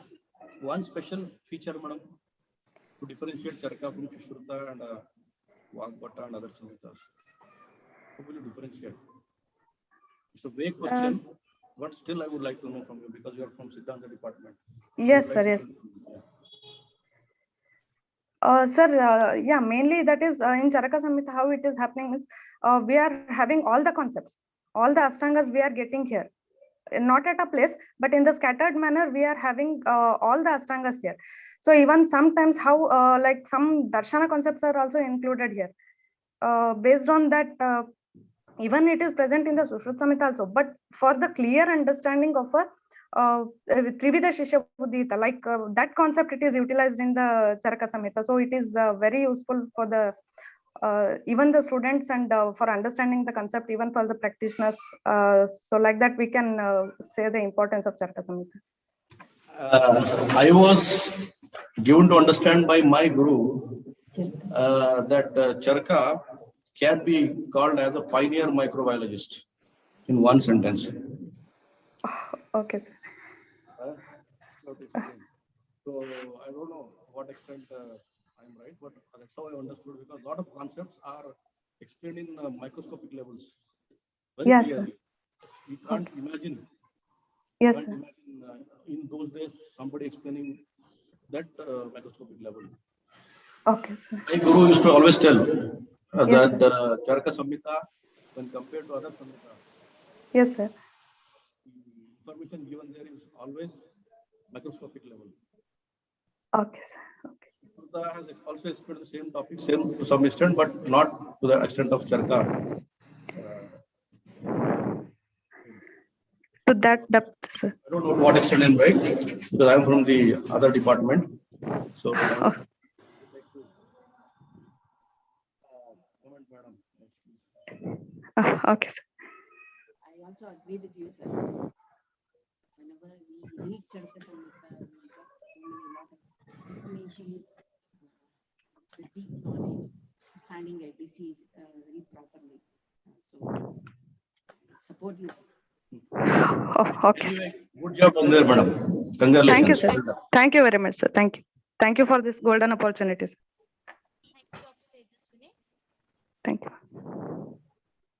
Now I'll next presenter Dr. Komal. Next, Dr. Meena Kot, please be ready for the presentation.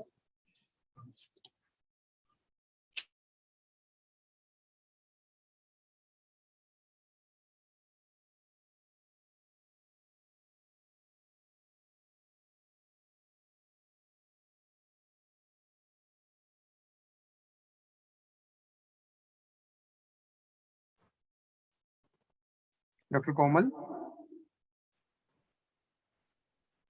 Yes, sir, I am sharing the screen. Please.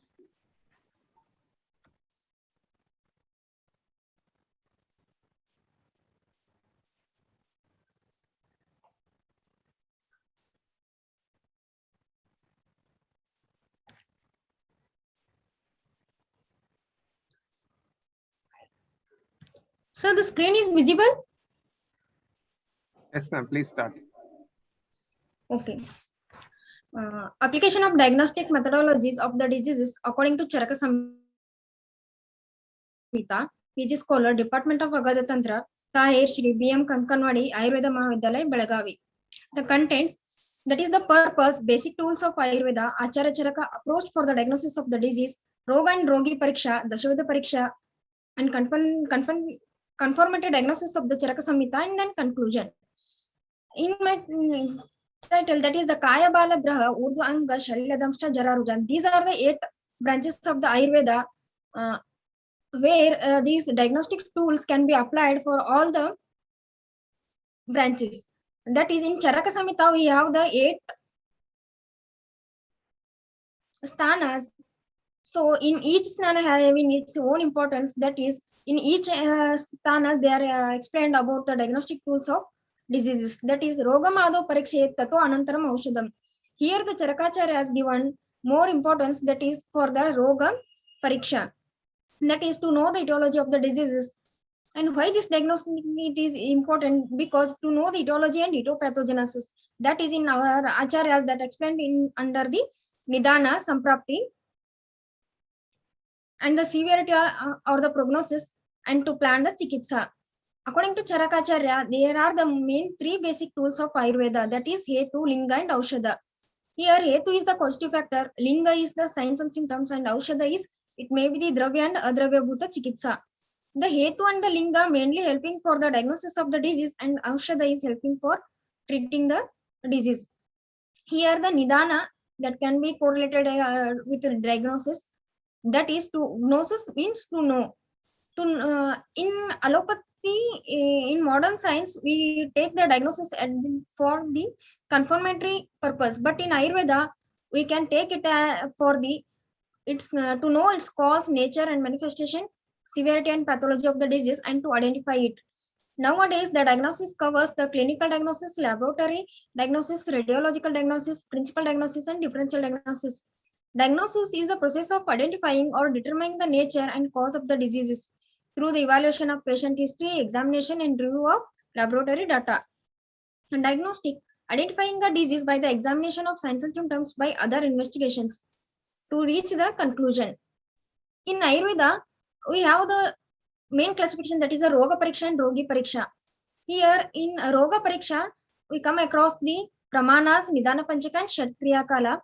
Pramana, each Samhita is having different number of Pramanas like Anumana Pramana, Pratyaksha Pramana, Yukti and Upamana. These Pramanas also broadly explained in Charaka Samhita. Nidana Panchaka, the mainly explained by the Madhava Nidana, but here in each and every diseases, the Charakacharya has explained his Nidana, Purva Rupa, Samprapti and Lakshana, then treatment. In Shatkriya Kalam, mainly explained by the Acharya Sushruta, but we can adapt this in other diseases also. And that is the Rogi Pariksha. This is examination related to the sufferer. That is the Dashavida Pariksha, Astavida Pariksha, Panchendriya Pariksha and Shadvida Parikshas. Here the Charakacharyas explain Dashavida Pariksha and Panchendriya Parikshas in detail.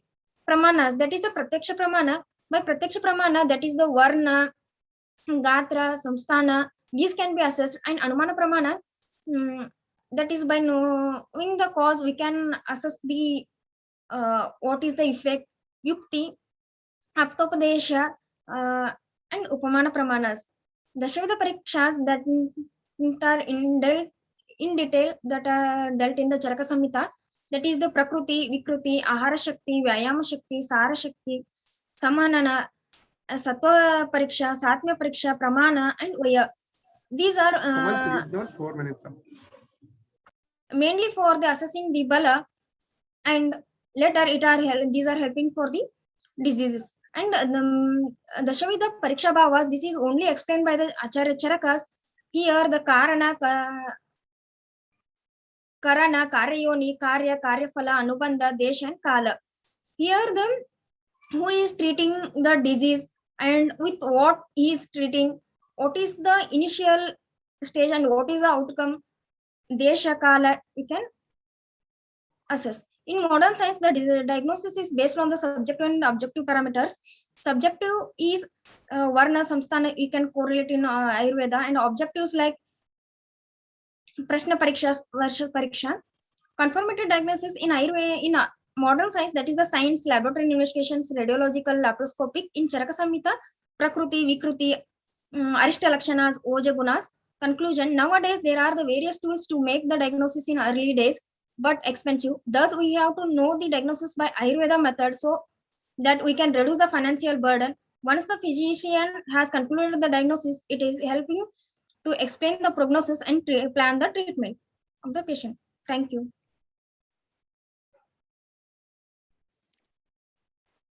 Thank you, Dr. Komal. Now the session is open for discussion. Dr. Komal, you have presented well. As you like in one of the slides, you have mentioned about the Ashtavida Pariksha. Whether Charaka has mentioned Ashtavida Pariksha? No, ma'am. Sharangadhar has mentioned in detail about the Ashtavida Parikshas, but in some of the diseases we can correlate, like in Prameha and all. Even Charakacharya has explained, like if the urine is more madurata, then the ants will go and settle there. So in each and some of the diseases, we can adapt one things of that, ma'am. And what is the special contribution of Charaka in Rogi Pariksha? Ma'am, that Pariksha Bhavas, these are the only explained by the Acharya Charaka, and even the Dashavida Parikshas. That is also the special contribution of Acharya Charaka, ma'am. Okay, thank you, ma'am. Komal, congratulations, you have done a very good job. Your subject topic is very interesting also selected. But do you feel personally that available information regarding the diagnostic tool in Ayurveda is sufficient to diagnose the diseases of the present era? Hope you got my question. Yes, sir, I got. Yeah, please can you comment on Yes. that? Because questions are regarding this, so I would like to have or understand from you, what have you understood about the diagnostic methodologies as of now? Is the information Yes, available in Charaka Samhita regarding diagnostic methodology sufficient to diagnose the disease of the present era, or we have to upgrade it, or it is not sufficient, or we have not understood it yet? yes, sir, we have to upgrade and we have to. But in Charaka Samhita, they have except the money concept that are related to the diagnosis. We need to assess the Nidana, Sampraptis, and Purarupa. By assessing all these things, we can conclude. But it is not like that only Charaka, whatever the things the Charakas Acharya has explained, that are only not sufficient. But most of the things we can diagnose, like most in present era, most of the neurological conditions and in autoimmune diseases, there the Nidana and the Lakshanas plays a very important role. Depending on that, we are going for the lab investigations, sir. My intention, my actually view or my intention is, we are, because of the available diagnostic tools in modern science, we are going away, far away from our ancient methodologies of diagnosis, because they're very easy. So that is the reason that they're very easy, or the available tools are not sufficient to diagnose? That's what I want to know. If that is the case, then why is our science existing since so many years? Am I right? Hope you understand my question. Pardon, sir. No, the reason for we adopting modern tools for diagnosis. Are you there? Can you hear me? Yes, sir. Yes, sir. Yeah, is that, just because it is available very easily, because radiology is there, we need no need to check the patient. We just send him for the X-ray and he'll give us the report and we'll diagnose. Is that the reason, or we don't have knowledge, required knowledge to diagnose the disease?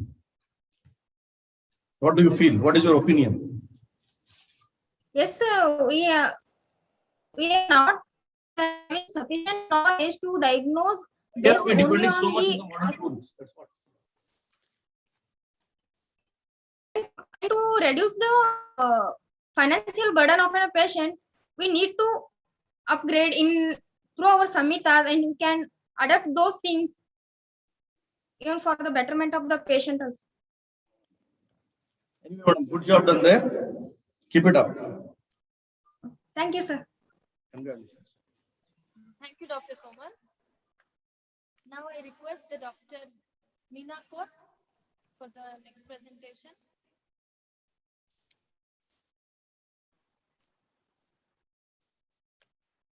Dr. Meena?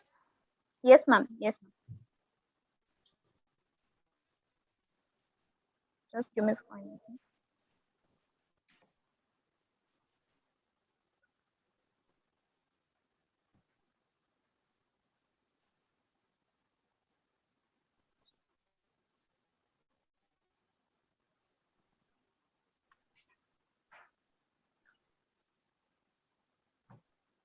PPT is visible, ma'am? Yes, it is visible. Okay. Please start. Yes, sir. Good evening, respected teachers. Myself, Dr. Meena Kaur, final year PG scholar, Department of PHRD, Parur Institute of Ayurveda, Parur University. Today's topic is Charak Vimansthana Chintana. First, coming towards the introduction, Charak Samhita is considered to be a complete text having no shortcoming. It is also termed as the Kalpadruma by the reverse commentator Gangadhar Rai. Although all the 8 sections of the text, namely Sthana, are the unique in their content, the Vimanasthana, a special unit consequence by its presence in the Charaka Samhita. So, the other classes like the Sashruta Samhita and the Ashtanga Hridaya of the Vagbhata lack of the Vimanasthana. The word Vimana literally means the specific measurement Vimanasthana is about the quantification of the variation of the doshas and the other factors responsible for the causing disease or impair the health of an individual. So now the application of the Vimanasthana. In the research and the methodology, the Dashavida Pariksha Bhava are the steps for the conduction of the research activity which are in the practice.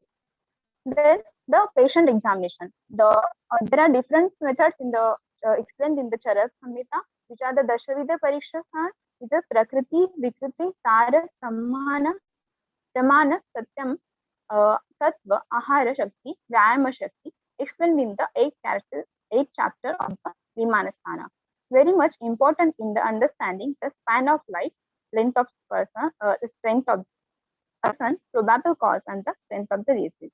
And then in medical education, the Rogas of the Vimanasthana explains the selection of characteristic of the ideal teacher, characteristic of the ideal student, and his duty during the academy. 4 types of the conversation in the conference in the narrated. Then the Srota Vidyan. Then a Srota is a processing unit in which the function of the bioinformation by transformation of the previous dhatu to the next dhatu takes place. Then the manifestation of the disease in the body as a result of the defective Srotas, favoring the dosha, dusha, and the sammuchana. In Charaka Samhita Vimanasthana explained about the Srotas and the Sroto Dushti. Then the Tantra, the knowledge of the Tantra is the mandatory for the comprehensive understanding of the Shastra, and these are the important tools in the research. Then in diet guidelines for in Charaka Vimanasthana explains about the Ahara and the Ahara Vidhi.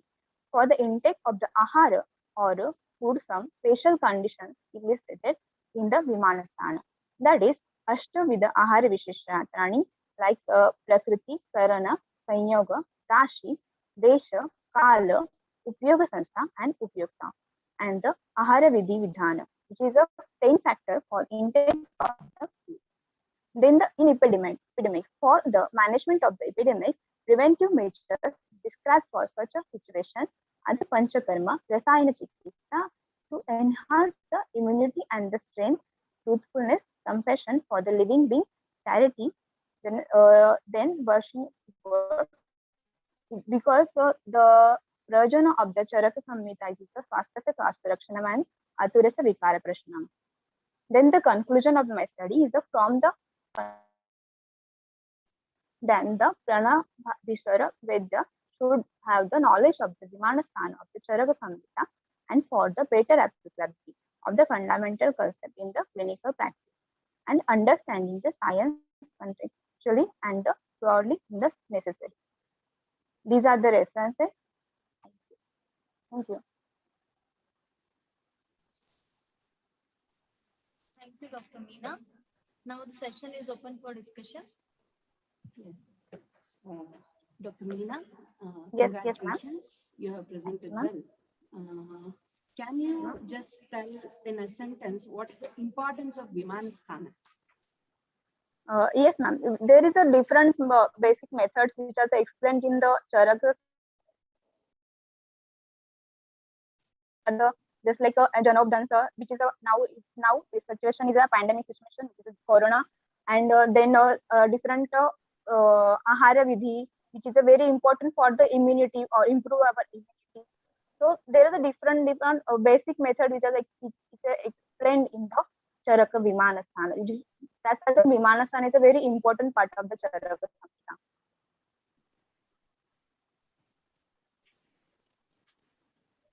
Thank you, ma'am. Good job, ma'am. Okay. Thank you. Thank you, Dr. Meena. Thank you.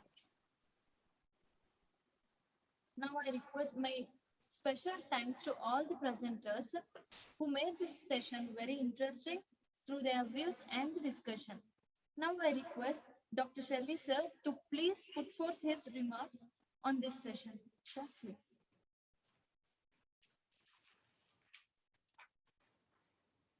Once again, good evening, everyone. First of all, I congratulate all the participants for participating in this event. which is very important from our institution point of view. Thank you so much for taking trouble for preparing GPTs and presenting and giving your precious time. It's our privilege to have all our professors as a participant in today's presentation. Thank you so much. As far as my comment comes, all of them spoke very well. All of them presented very nicely. No doubt about that. Starting from Dr. Durga, Madam, and Dr. Aishwarya, Madam, and Komal Jadhav, Madam, and Dr. Tejaswini, Madam. Everyone spoke very well, and topics were also very well presented. As present situation demands, more of applicability I would like to know more of applicability of these concepts in the present situation, because a lot of students need to be explained regarding this concept, because of which the students are having a little bit difficulty in understanding. So as far as the topics are there, rest all of them have done very good job. Thank you so much for participating. Congratulations. Stay safe. Thanks once again for participation. Thank you.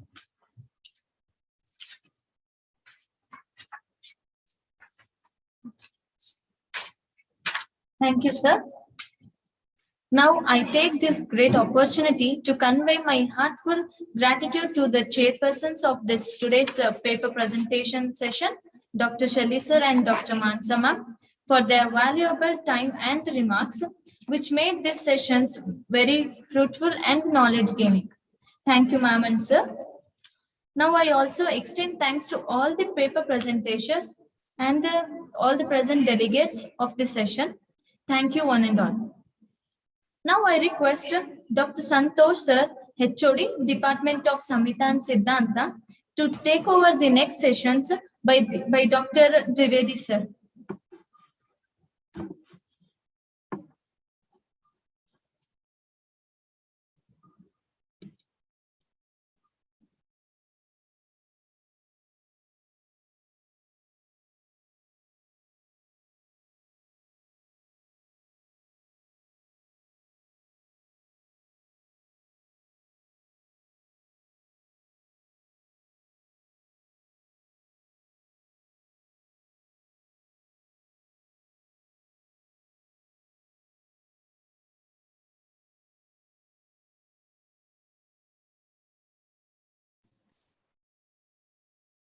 Thank you all for being with us for a long time.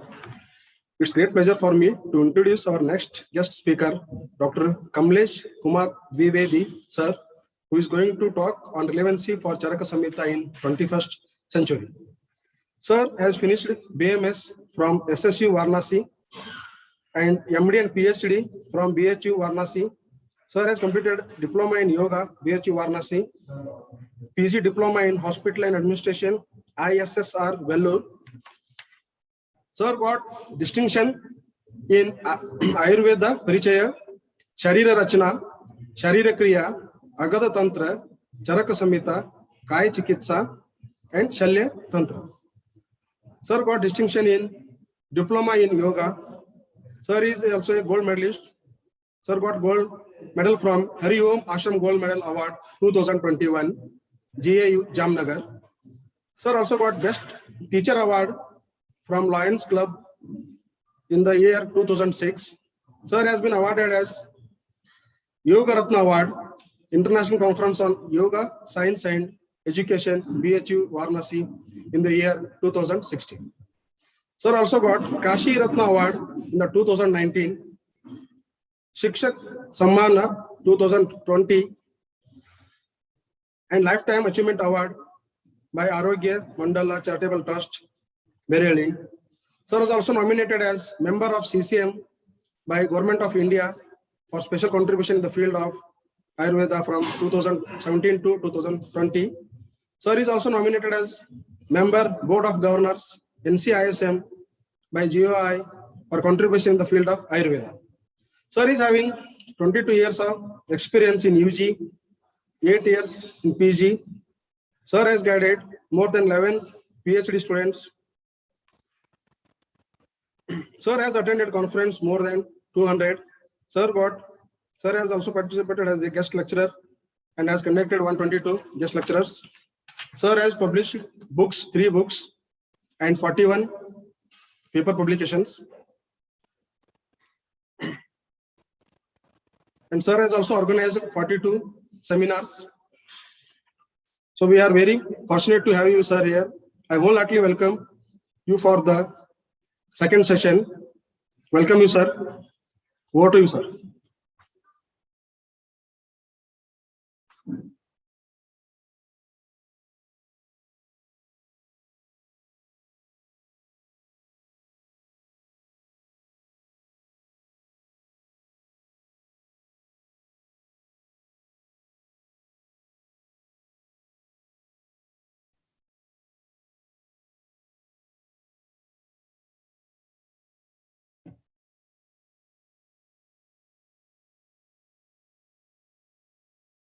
Namaskar to everyone. A very good evening to one and all. Whether I'm audible? You are audible, sir. Okay. Continue. My Sir, screen is there. Mode? Yes, sir, it is clear. Can you please put the presentation mode, sir? Yeah, presentation is visible or not? It is visible, sir. Please okay, thank you. Thank you. Thank you. Please put into the presentation mode, sir. Presentation mode. Okay. Please go to slideshow. Slideshow. Or can you please press F5 in your keyboard? 1 minute. One second, sir. Yes, sir. Thank you, sir. Thank you. सबसे पहले मैं JSS Ayurvedic college Mysuru के department of Samhita and सिद्धांत विभाग के तरफ से आयोजित इस राष्ट्रीय संगोष्ठी में चरक प्रसारणी 2021 जो मनाई जा रही है 106वीं जयंती समारोह श्री शिवरात्रि राजेंद्र महास्वामी जी महाराज के तत्वावधान में सबसे पहले मैं आप सबको आज के दिन की शुभकामनाएं देता हूं और मैं धन्यवाद ज्ञापन करता हूं पंकज पाठक जी और आपके महाविद्यालय के सभी फैकल्टी मेंबर्स की, टीचर्स को और छात्रों की। चरक संहिता में आज भी मैं विद्यार्थी हूं जैसा मैं समझता हूं और मौलिक सिद्धांत के व्यक्ति का मैं नहीं हूं। चिकित्सक होने के नाते चरक का क्या योगदान हो सकता है और आज के परिस्थिति में यानी 21वीं सेंचुरी में हम चरक संहिता की जब बात करते हैं तो क्या यह प्रासंगिक है या नहीं, इस विषय पे हम चर्चा करना चाहते हैं। मैं काशी का रहने वाला हूं, इसलिए गंगा माँ और काशी विश्वनाथ के ब्लेसिंग्स से ये शुरू करना चाहूंगा। आज का जो विषय रहेगा निश्चित रूप से जब ये बातें चर्चा में आती हैं तो ये कहा जाता है कि हजारों वर्ष पूर्व चरक संहिता लिखी गई और आज हम 21वीं सदी में पहुंच गए। लेकिन क्या आज भी चरक संहिता रिलेवेंट है या नहीं है, यह प्रश्न पाश्चात्य समाज के द्वारा हमेशा पूछा जाता रहा है।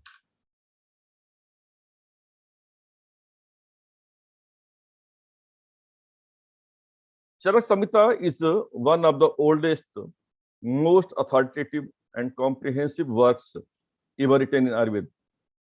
It is thought of as the original book of reference of holistic Ayurvedic medicine. जब हम अपने शास्त्रों की चर्चा करते हैं तो मुख्य रूप से हम बृहत तरह की बात करते हैं, उसमें भी चरक और सुश्रुत को हम लोग अपना मुख्य ग्रंथ मानते हैं। जैसे किसी से ये कहा जाए कि हिंदू धर्म में रामचरितमानस और गीता जैसे पूज्य है, मुसलमानों के लिए जैसे कुरान पूज्य है, ईसाइयों के लिए जैसे बाइबल पूज्य है, वैसे ही हर आयुर्वेदियों के लिए चरक संहिता पूज्य है। The term Charaka in Sanskrit means a wandering religious scholar, student और एन एसेटिक। उनके भ्रमण करने के गुणों के कारण ही उन्हें चरक नाम दिया गया। Charaka Samhita and Sushruta Samhita are the foundational texts of Ayurveda that have survived since time immemorial. Earliest forms of Charak Samhita are dated to 900 BC to 600 BC, while the later editions referred today might have come to picture around 400 to 200 BC. It is considered as one of the most ancient and important authoritative writings about Ayurveda. किसी एक व्यक्ति के द्वारा लिखा गया कोई ग्रंथ प्रश्न के दायरे में आ सकता है,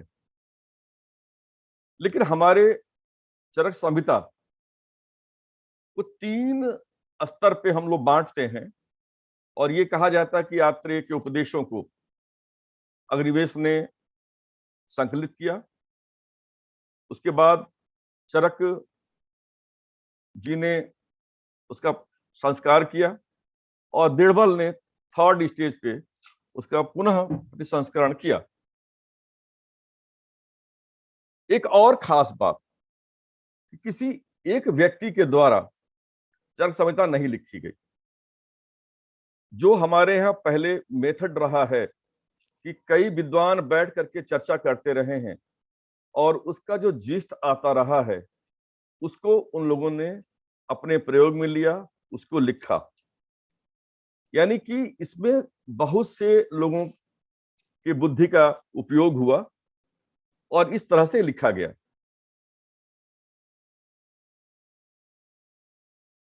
यह कहा जाता है कि क्या चरक केवल चिकित्सा का ग्रंथ है? मैं कहता हूं नहीं। चरक संहिता पूरे जीवन का विज्ञान है, चाहे पर्यावरण हो, चाहे वह सामाजिक विज्ञान हो, चाहे वह दर्शन शास्त्र हो, चाहे वह अर्थशास्त्र हो, चाहे भूगोल हो, चाहे जंतु विज्ञान हो, वनस्पति शास्त्र हो। ऐसे बहुत से ऐसे विषय जो व्यक्ति के जीवन में उपयोग में आते हैं या आवश्यक हैं, इन सभी बातों की व्याख्या यहां की गई है। देखने में जरूर लगता है कि whether it is a philosophy of life followed by science of life followed by health of life, तो मैं ये कहता हूं कि हम इसको 3 भागों में बांट सकते हैं। विज्ञान, जीवन का दर्शन, जीवन का विज्ञान और चिकित्सा विज्ञान। लेकिन हमारे यहां इन तीनों चीजों को अलग से कहने का अभिप्राय नहीं था। हमारे यहां एक समग्र कल्पना की जाती रही है किसी व्यक्ति के असेसमेंट में। बहुत से ऐसे विषय हैं जिसके आधार पर हम कह सकते हैं या कहते हैं कि चरक चिकित्सा का ग्रंथ है, लेकिन जब चरक में चर्चा होती है तो हम पाते हैं कि हमारे बहुत से ऐसे विज्ञान जिनको चिकित्सा शास्त्र के अलावा लिया जा सकता है, हम उसमें काउंट करते हैं। Charaka Samhita is an Ayurvedic encyclopedia, especially on medicine, which is written in Sanskrit in poetic style. Poetry form was used mainly for the purpose of memorizing easily. There is a lot of valuable information spread across this work, and these are scattered over a myriads of sutras in the manuscript. कि ऐसा नहीं था, उसे चूंकि परंपरा कंठस्थ करने की परंपरा रही है, उसको संस्कृत के में श्लोकबद्ध करने की परंपरा रही है, और संभवतः उसको सबसे ज्यादा लिखने के अलावा मेमोराइज करने की स्थिति में रही है, इसलिए उसको इस तरह से लिखने की शैली डेवलप हुई। In those days, this style really helped the aspiring students to easily memorize the sutras. The extant text of Charaka Samhita has 8 sections, collectively called Ashtanga Sthan, with a total of 120 chapters that contain 8,400 metrical verses. These verses are probably committed to memory by the contemporary medical students learning Ayurveda. बात आती है कि इतना होने के बाद सूत्र स्थान में 30 अध्याय, चिकित्सा में 30 अध्याय। सूत्र स्थान मुख्य रूप से मौलिक सिद्धांत की बातें उसमें निहित है, और चिकित्सा में निश्चित रूप से ये काय चिकित्सा का पक्ष है। हालांकि अब ये प्रश्न उठता है कि क्या इस पे क्यों एम्फेसाइज ज्यादा किया गया। ये दो बातें हमें कहने पे मजबूर करती हैं कि मौलिक सिद्धांतों की चर्चा 30 अध्यायों में की गई सूत्र स्थान में, और चिकित्सा स्थान में चिकित्सा की चर्चा की गई। इसलिए मूल रूप से ये चिकित्सा का शास्त्र हो सकता है, और इसीलिए चिकित्सा शास्त्र के लोगों के लिए आज भी यह पूज्य है।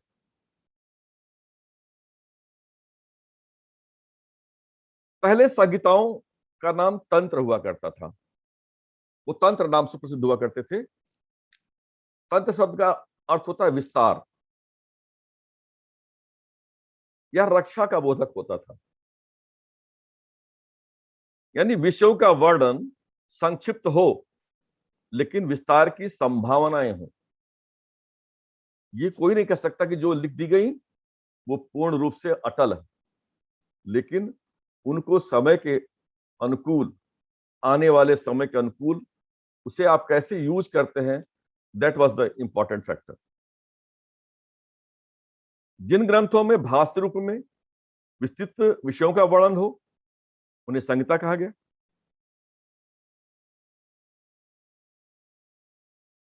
अब बात आती है, ये सूत्र स्थान 30 अध्याय, निदान स्थान में 8 चैप्टर्स, और सबके अलग अलग विषय दिए गए। सूत्र स्थान में मुख्यतया सामान्य मौलिक सिद्धांत, दर्शन शास्त्र, परिभाषाएं, prevention through healthy living and the goals of the text, स्वस्थ से स्वास्थ्य रक्षण, आतुर से विकार प्रशमनम च। यदि हम बाइफर्केशन करें तो 50% हमारा जो उद्देश्य रहा है वो स्वास्थ्य की रक्षा करना है, यानी कि preventive and promotive aspects was more prominent, more emphasized way। निदान स्थान में कॉजेज ऑफ डिजीज थे, विमान स्थान में training of a physician, ethics of medical practice, pathology, diet, nourishment, taste of medicines, all those things were there. In Sharira Sthan, the whole embryology and anatomy of a human body has been explained. In Indriya Sthan, diagnosis and prognosis, mostly based on the sensory response of the patient. Again, the Chikitsa Sthan have been 30 chapters,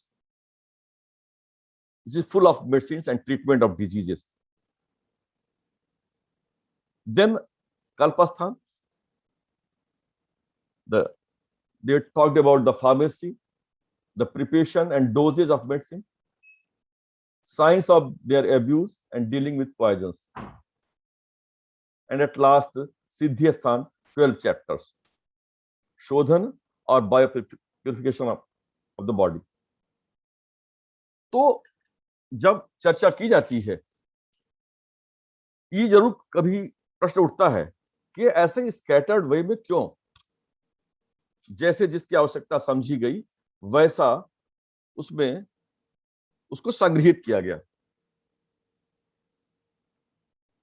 Most part of this extensive work is in a symposium form, wherein several groups of Ayurvedic scholars involved in a range of topics for discussion. Well, this proves the fact that the science of Ayurveda is an end result of consistent verification, enhancement, and authentication by an intellectual and active community of scholars and physicians.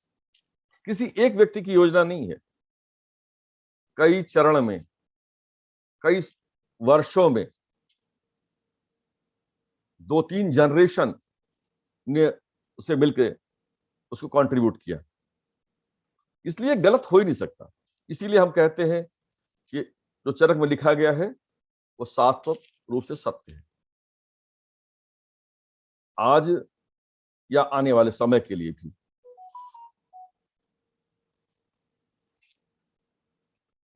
Charak lays special emphasis on health and longevity and to strike a good balance between a person's spiritual and corporeal being.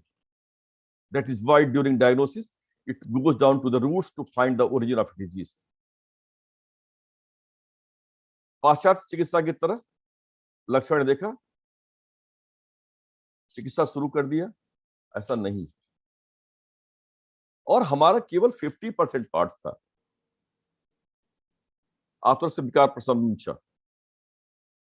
यानी कि समाज कैसे स्वस्थ रहे इस बारे में ज्यादा कल्पना की गई।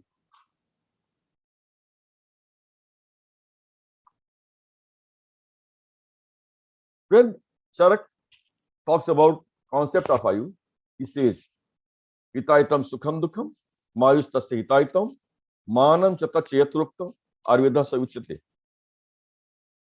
हितायु, अहितायु, सुखायु, दुखायु,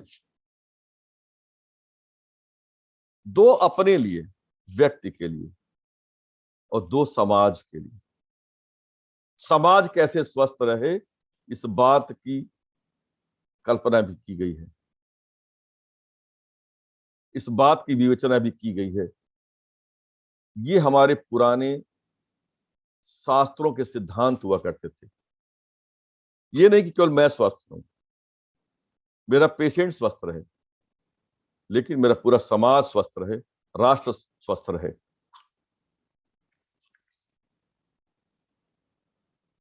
जब बात आती है सद्वृत्त की, सद्वृत्त कंप्राइजेज ऑफ 2 वर्ड्स, सत मीन्स गुड एंड वृत्त means regimen.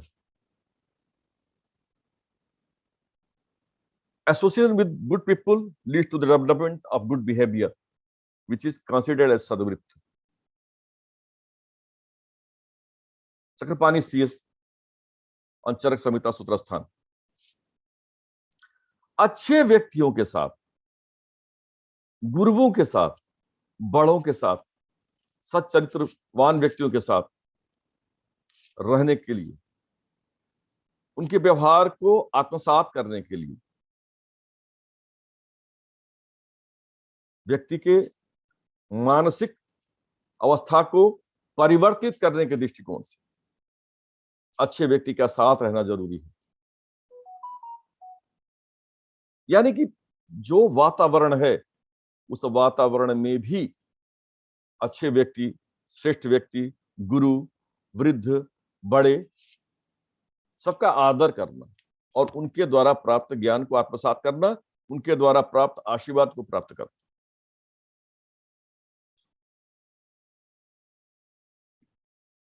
In Charak Samhita, words of noble persons, Satvachan, considered as best among the adoptable behavior.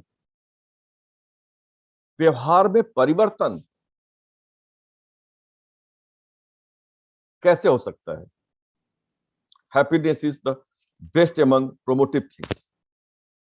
Nivritti from bad things is good. The Nastic should be avoided. Lawley is prime among troublemaker.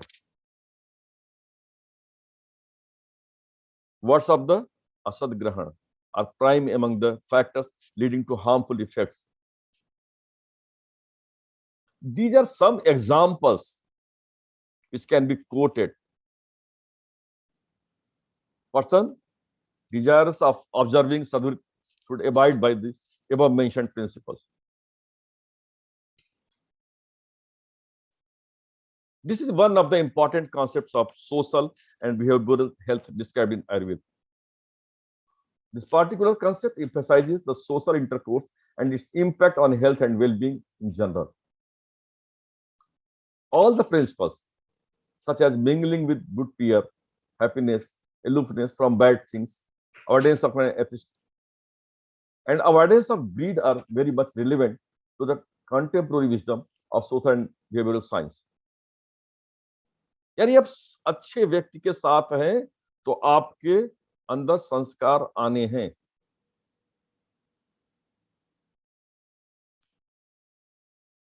जब हम सद्वृत्त की बात करते हैं तो केवल एक चीज पे आश्रित नहीं है। Good mental conduct, good social conduct, good personal conduct, good moral conduct, good religious conduct, जीवन में इन 5 का होना आवश्यक है। ये हमारे नैतिक वृत्त हैं।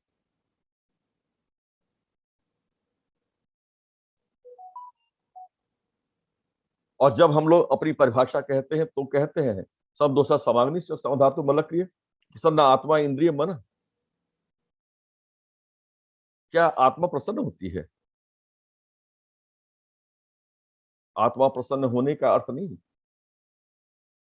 जब बिल्कुल अंदर से प्रसन्नता उत्पन्न हो। जैसे कहा गया मेरी आत्मा खुश हुई, मीन्स वेरी इंटरनल। ये प्रसन्नता है। सोशल कंडक्ट किसके लिए? समाज के लिए। व्यक्तिगत कंडक्ट और मॉरल कंडक्ट, यानी हमारे धार्मिक और नैतिक मूल्यों का यथास्थान पालन करना भी अपना उद्देश्य है। These leads to the positive energy.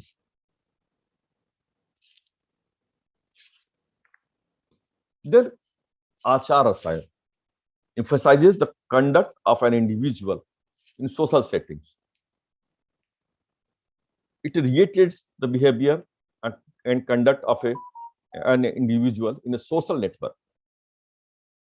Social network is a theoretical construct useful in the social science to study relationship between individual, group, organization or even entire societies. Gurukul की परंपरा रही है जहां पे बड़ा छोटा, अमीर गरीब सब जाते थे।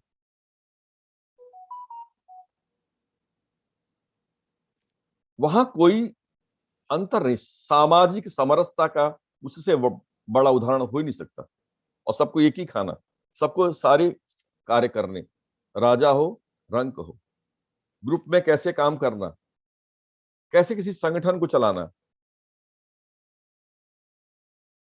ये सारे चीजें व्यक्ति के गुणों को निखारती हैं। और रसायन तंत्र नाम यह व्यवस्थापना, वहां पे आचार रसायन, ऐसे कंडक्ट जिससे रसायनवत प्रभाव प्राप्त हो। आयुर्वेदा बलकरम रोगापहरण समर्थन च, यानी कोई आवश्यक नहीं कि आप अच्छा खाना ही खाएं, लेकिन अच्छे विचारधाराओं से युक्त होंगे तो भी आपको रसायनवत प्रभाव मिलेगा। लाभोपाय सस्तान और साधीनाम रसायनम, कितनी सुंदर कल्पना। छोटी छोटी बातों पे आता हूं। एक चिकित्सक होने के नाते क्या चीजें हमारे चिकित्सकों के लिए आवश्यक है, क्योंकि हम सब भूल चुके हैं। The concepts and principles described in classical text of Ayurveda can be grouped as dinacharya, ratricharya. What is this? Both of these collectively enlighten about personal hygiene and health promotion. Ayurveda does not make clear-cut distinction between hygiene and health promotion, so the principles could be understood with their intent. हमारे अलग नहीं कहा गया, स्वच्छता की बात की गई और उसमें छिपे हुए, उसमें निहित हेल्थ प्रमोशन की चर्चा की गई. जब बात हम प्रातः काल उठने से करते हैं, आज के परिवेश में सबसे ज्यादा कठिनाइयां लाइफस्टाइल डिसऑर्डर से हो रही हैं. रात्रि 2 बजे तक जगना, सवेरे 10 बजे तक सोना, ये सारे बायोलॉजिकल रिदम को चेंज कर रहे हैं और एक समय के बाद they are causing number of other lifestyle disorders. They are promoting, in fact, that may be hypertension, that may be diabetes, that may be obesity, that may be hypothyroidism or any other disease. They all are coming with these problems. हमारे यहाँ बिल्कुल शास्त्र में प्रातः ब्राह्म मुहूर्त के पहले उठना, शौच के लिए जाना, दंत धावन, नस्य, कैलाभ्यंग, सारी चीजें क्रमशः बताई गई और डिटेल में बताई गई. और यही नहीं, किस ऋतु में क्या खाना,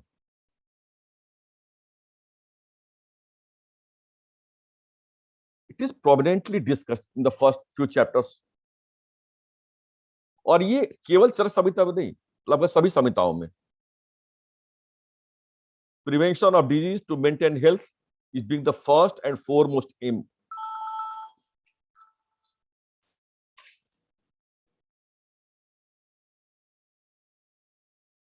Main theme of Ritucharya is to make people aware concerning the methods to live in accordance with the environment. एक ऋतु से दूसरी ऋतु में जाने, कैसे चेंज करना अपने पूरे स्टाइल को, पूरे अपने लाइफ स्टाइल को. The Ritucharyas mentioned in the classics of Ayurveda have been discussed and emphasis has been given on the likely impact of Ritucharya on lifestyle disorders. दिनचर्या, रात्रिचर्या, ऋतुचर्या, इन सब का शरीर पे प्रभाव पड़ता है. यथा लोके तथा पिंडे. जो वातावरण में प्रभाव पड़ेगा, जो चेंजेस होंगे, वो व्यक्ति के ऊपर भी पड़ेंगे, because we are part of that. आप अपने बहुत से बच्चों से पूछिए समाज में, अब किसी को याद नहीं है उत्तरायण क्या है, दक्षिणायन क्या है. अपने हिंदी के मंत्र कौन कौन से हैं,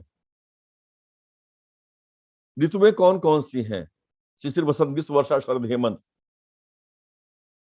लेकिन हमारे शास्त्रों ने बहुत ही माइन्यूटली इस विषय को लिया. साहब कहा कि ग्रीष्म और वर्षा में सबसे अवर बल होता है, तो क्या करना. मध्य बल है वसंत और शरद में, तो क्या करना. शिशिर और हेमंत में है, तो क्या करना. जहां उत्तम बल है, जहां मध्यम बल है, जहां अवर.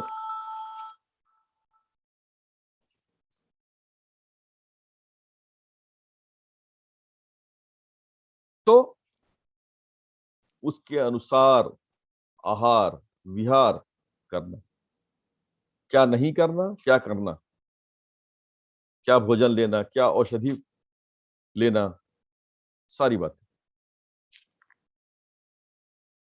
ये कुछ आदान काल और विषाद काल की बातें हैं। कौन वायु का क्या उपयोग होगा, क्या स्थिति रहेगी, आदान काल में क्या होगा और विस्तार काल में क्या होगा, कहां पे सूर्य बली है, कहां चंद्र बली है। सूर्य जहां बली होगा वो क्या करेगा, चंद्र जहां पे प्रीडोमिनेंट होगा वो वहां क्या चेंजेस होंगे। ये सारी चीजें डिटेल में चर्चा की गई।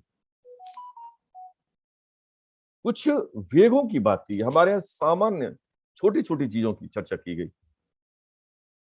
न वेगान धारित धीमान जातान मूत्र पुरुषो न रेतसान अवातस्य न क्षर्दया चौथोर्न च न उद्गार से न जिम्भाया न वेगान चुत्पास्यो न वाष्पस्य न निद्राया निःश्वासस्य श्रमेण च एतान धार्यतो जातान वेगान रोगा भवन्ति।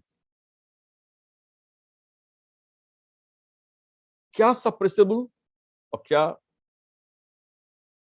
नॉन सप्रेसिबल अर्जेस है। One should control urges of grief, fear, anger, ego, shamelessness, jealousy, excessive attachment and desire for things possessed by others. अभी पहले किसी वक्ता ने इस पर चर्चा की। These all are the cause of stress. जो सबसे ज्यादा चीजें बढ़ रही हैं विकसित देशों में वो लाइफ स्टाइल डिसऑर्डर्स हैं, वो स्ट्रेस डिसऑर्डर्स हैं। One should avoid speaking harsh words, backbiting, lying, and using untimely words. The action of violence against others, desire for other women, and stealing should be avoided. The means many of these psychological problems, such as anxiety, depression, and other different forms of psychosomatic disorders, are the result due to the non-controlling of these dharani vegas. ये संस्कारों की बात है। हर व्यक्ति को, हर parents को अपने बच्चों को ये संस्कार डालने। अफगानिस्तान का दृश्य सामने है, क्या स्थिति होगी वहां पे और किस लिए। और ऐसा नहीं कि केवल अफगानिस्तान पीड़ित है, पूरा विश्व पीड़ित है। कहीं ना कहीं ये सारे धारणी वेग की तरफ इशारा करते हैं।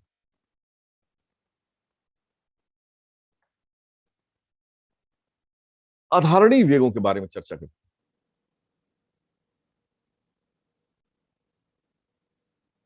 यूरिनेशन, फीसेस, सीमेन, फ्लैटर्स, वोमिटिंग, सारी चीजें हम लोगों ने चर्चा की। एक एग्जांपल लेते हैं। यूरिनेशन की स्थिति में रोकना, रिकरेंट यूटीआई, मसल्स जो यूरिनेट ब्लैडर की हैं उनके कार्यों में व्यवधान, इनकॉन्टिनेंस, लॉन्ग टर्म के कंडीशंस में ये बहुत से यूरिनरी ब्लैडर के डिजीज को उत्पन्न करते हैं। अपान वायु को रोकना, विभिन्न प्रकार, हमारे यहाँ हर चीजों के लिए, जम्भाई के लिए भी ये सब जो अधारणी वेग हैं इनका निर्वहन करना चाहिए। ये छोटी छोटी बातें चर्चा की गई हैं।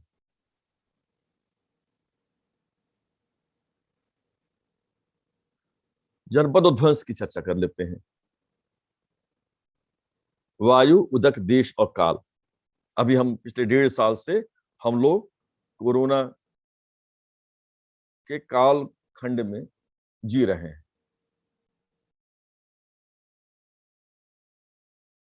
और अभी भी यह निश्चित नहीं है कि हम किस परिस्थिति में पहुंचेंगे।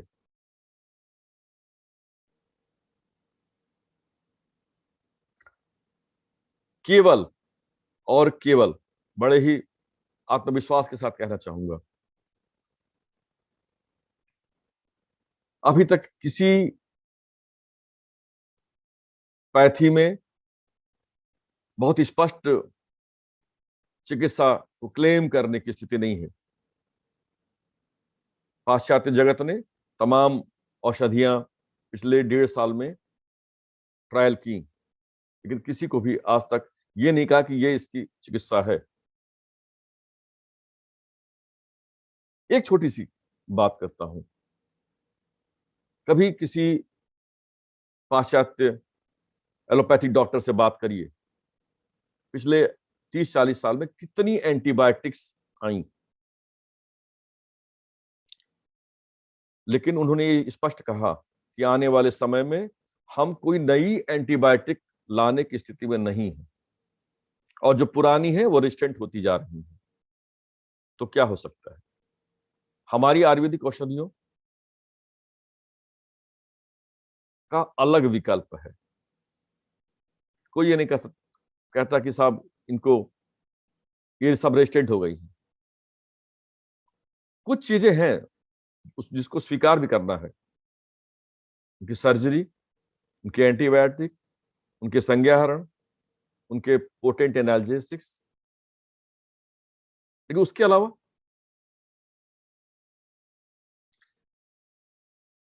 सारे चीजों की चर्चा करने के बाद जनपदोध्वंस में भी हम कहते हैं साहब अधर्म, प्रज्ञापराध, ये सारी चीजें रिफ्लेक्ट करती हैं मटेरियल वर्ल्ड को,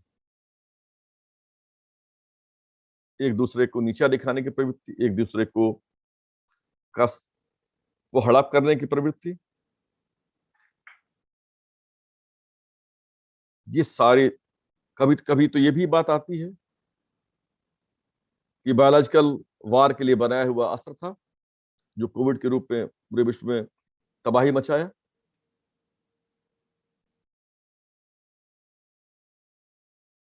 ये एक चरका यूनिक योगदान है।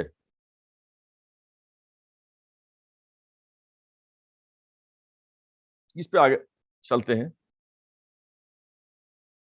रसायन का सिद्धांत, दीर्घायु स्मृति मेधा आरोग्यम तरुणम वय, प्रभावर्ण स्वरौदार्यम देहेन्द्रिय बलम परम, वाक सिद्धिम प्रणतिम कांतिम लभते न रसायनात्, लाभोपायो सस्ताना प्रसादी नाम रसायन।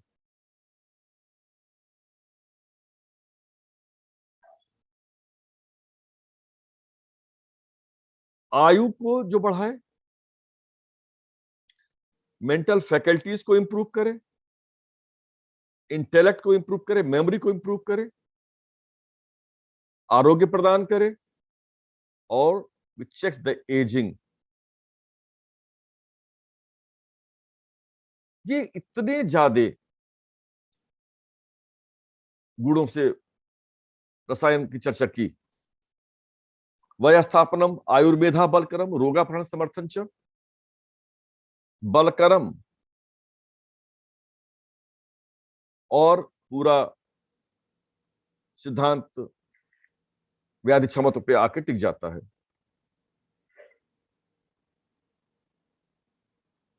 यानी इतने गुणों से युक्त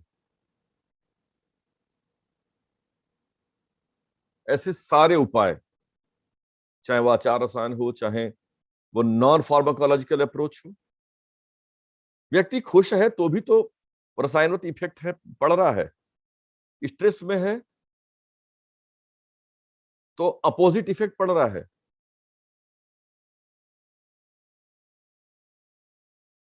और इस कोविड काल में हम लोगों ने इम्यूनिटी बढ़ाने के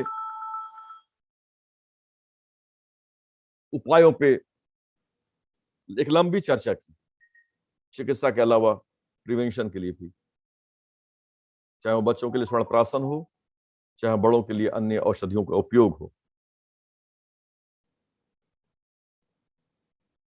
बाजीकरण के बारे में बड़ा जब बाजीगरण शब्द हमारे यहाँ कोई कहता है तो उसका एक अलग अर्थ निकाला जाता है, जबकि अष्टांग आयुर्वेद में बाजीकरण भी एक इंपॉर्टेंट क्लिनिकल सब्जेक्ट रहा है, which produces lineage of progeny, quick sexual stimulation, enables one to perform sexual act with the woman uninterruptedly and vigorously like a horse, makes one charming for the woman, promotes corpulence and infallible and indestructible semen even in the old persons, renders one great having a number of offsprings like a sacred tree branched profusely and commanding respect and popularity in the society. But this one attains eternity based on filial tradition here and hereafter, along with fame, fortune, strength and corpulence. चिकित्सक उसको दूसरे दृष्टिकोण से सोचता है. That may be one aspect कि बाजीकरण is one important. लेकिन इसके पीछे की लॉजिक क्या है?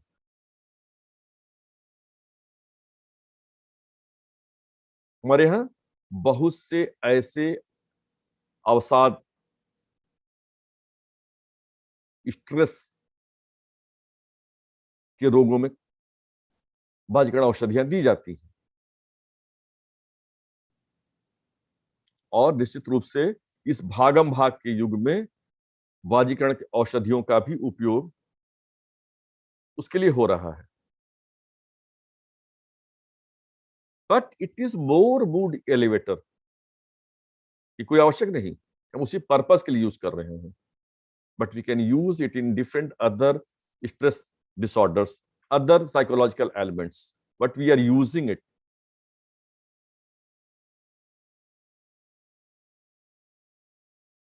ये हम लोग सामान्यतः कहते हैं कि the modern drugs and treatments have limited efficacy. ऐसा नहीं है, बट ये चर्चा जरूर मैंने की है कि they have unpleasant side effects and contraindications in certain disease conditions. Ayurvedic औषधियों का भी है, अगर आपने उसका सम्यक विवेचना नहीं की उसकी. यहाँ पे variety of Ayurvedic drugs are known to have a potential effect on the sexual functions, supporting older claims and offering new hopes. It is because of its fewer side effects. It is readily availability and less cost, although it is not less cost. The Ayurvedic Vajikan drugs not only boost the sexual function, but also add to the mental and physical well-being of a person, which is a holistic and better approach to address the sexual dysfunction. हमारे यहाँ जितने भी patients OPTs में आते हैं उसमें से stress induced problems लोगों को ज्यादा है, specially in those cases who are coming for the this vajikarana purpose. One unique approach, shodhana chikitsa. जब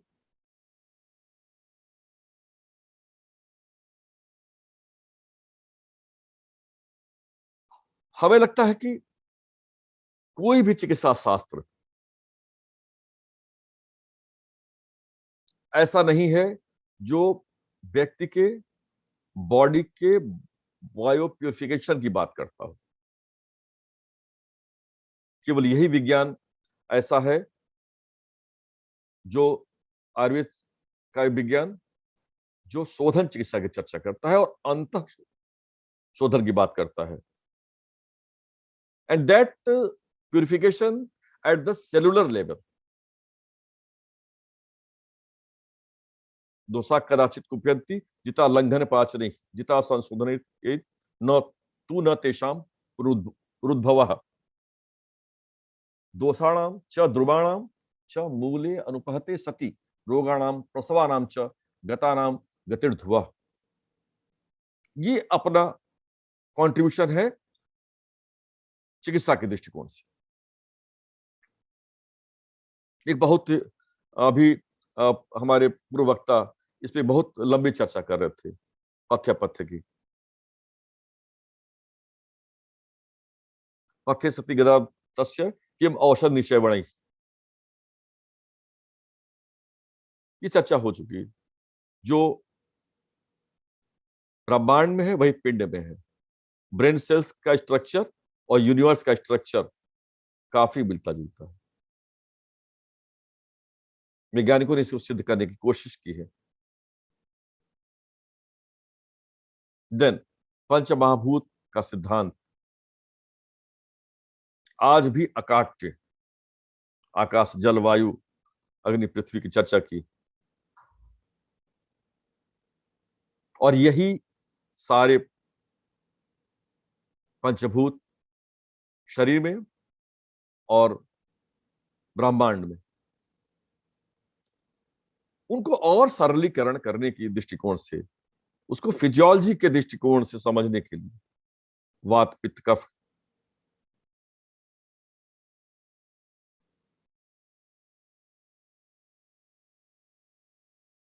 ये निश्चित रूप से चरक का एक यूनिक योगदान रहा है। प्रकृति, पर्सनलाइज मेडिसिन, हर व्यक्ति की चिकित्सा अलग है।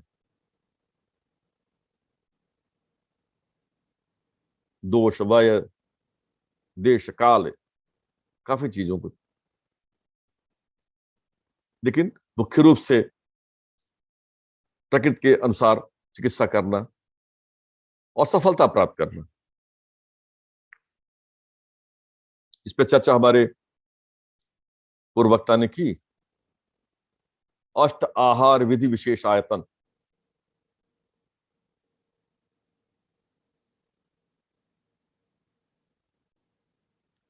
काफी लंबी चर्चा इस पर हो चुकी है। प्रकृतिकरण, संयोग, राशि, देश, काल, उपयोग, संस्था, उपयोगिता।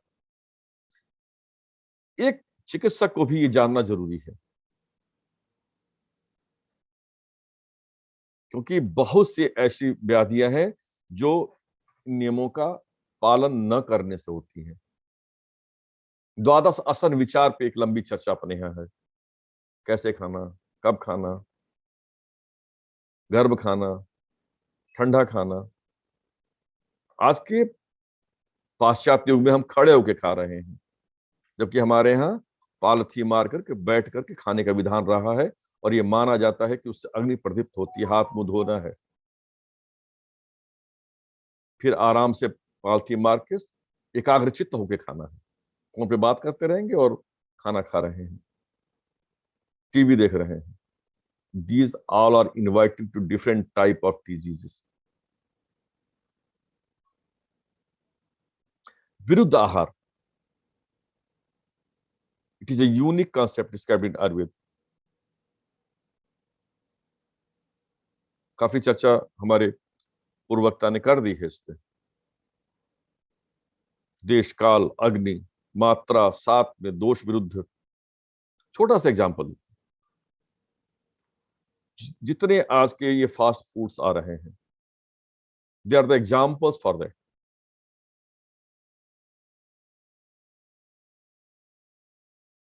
संतरा, दूध, केला, अनार, ये सारे शेक बना के पी रहे हैं। कभी भी एक बार इस तरह के उपयोग करने के बाद और तुरंत एक आध घंटे के अंदर उसके लक्षण कुछ पता चलते हैं, कुछ अनइजीनेस टाइप का, कुछ भारीपन। क्या है वो? हृदय विरुद्ध है, विरुद्ध है, वीर्य विरुद्ध है। ये जानने की आवश्यकता है।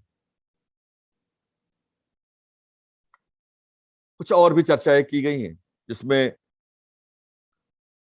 क्रम में बस्ती चिकित्सा के क्रम में, हालांकि ये यहाँ पे, लेकिन ये जरूर है कि उसके अलावा भी कुछ अश्वायुर्वेद, गजायुर्वेद, इसकी बातें आयुर्वेद शास्त्र में की गई हैं। The philosophical aspect of Ayurveda, the chronological development of Ayurveda as well as Indian philosophy clearly indicates that both are brought from the same origin. They advocate similar aim, dharma, arth, kam, moksha, thereby focusing on understanding what is ultimate and what is the reality. धर्मार्थ काम मोक्षाणाम आरोग्यम मूल उत्तमम, और सारी चीजें इसके इर्द गिर्द ही हैं. And Ayurveda has, especially Charak has, explained all those things.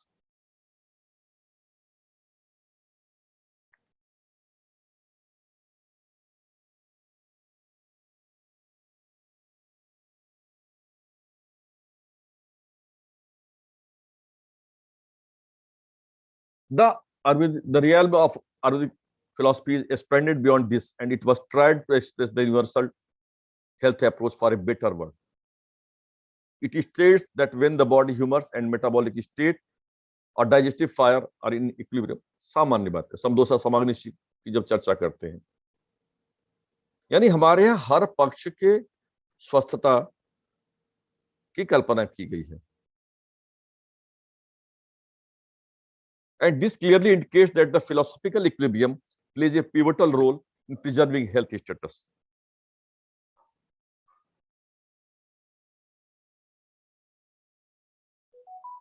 The Charaka Samhita is famous as one of the remarkable accomplishments of ancient Indian science.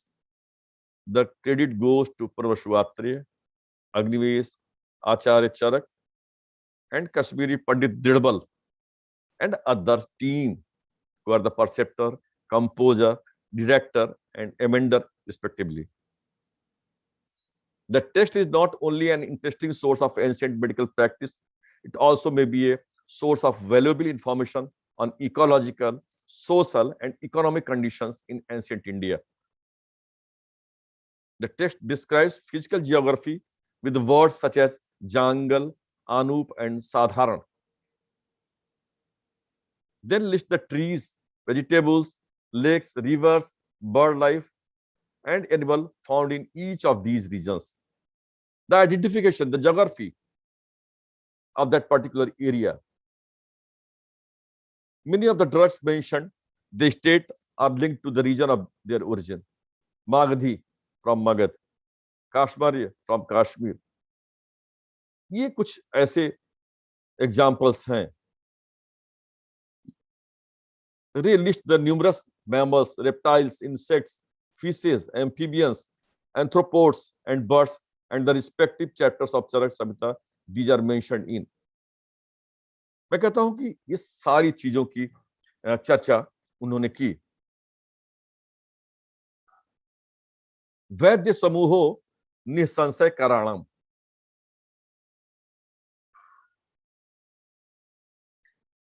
यानी कि केवल एक व्यक्ति से नहीं, ये सभी लोगों के द्वारा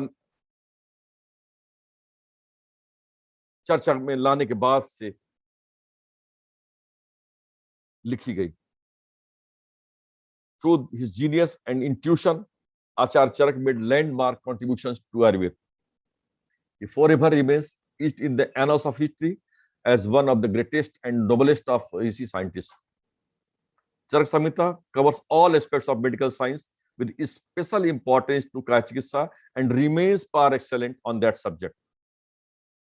Charaka Samhita not only gives knowledge about Ayurveda in its totality, but also explain the logic and philosophy on which the system of medicine is based. Therefore, its renowned work, the Charaka Samhita, is considered as complete encyclopedia of Ayurvedic science. Finally, we can say that Charaka Samhita is not just about health and disease. It touches all the aspects of human life, that will be social, mental, spiritual, and physical well-being. It does not just teach how to treat the patient, but it also teaches how to live a healthy and meaningful life, which is the aim of our Shastra. With these words, I'm again thankful to the organizers, the team of JSS Ayurvedic College, Mysuru, especially Dr. Pankaj Pathak ji,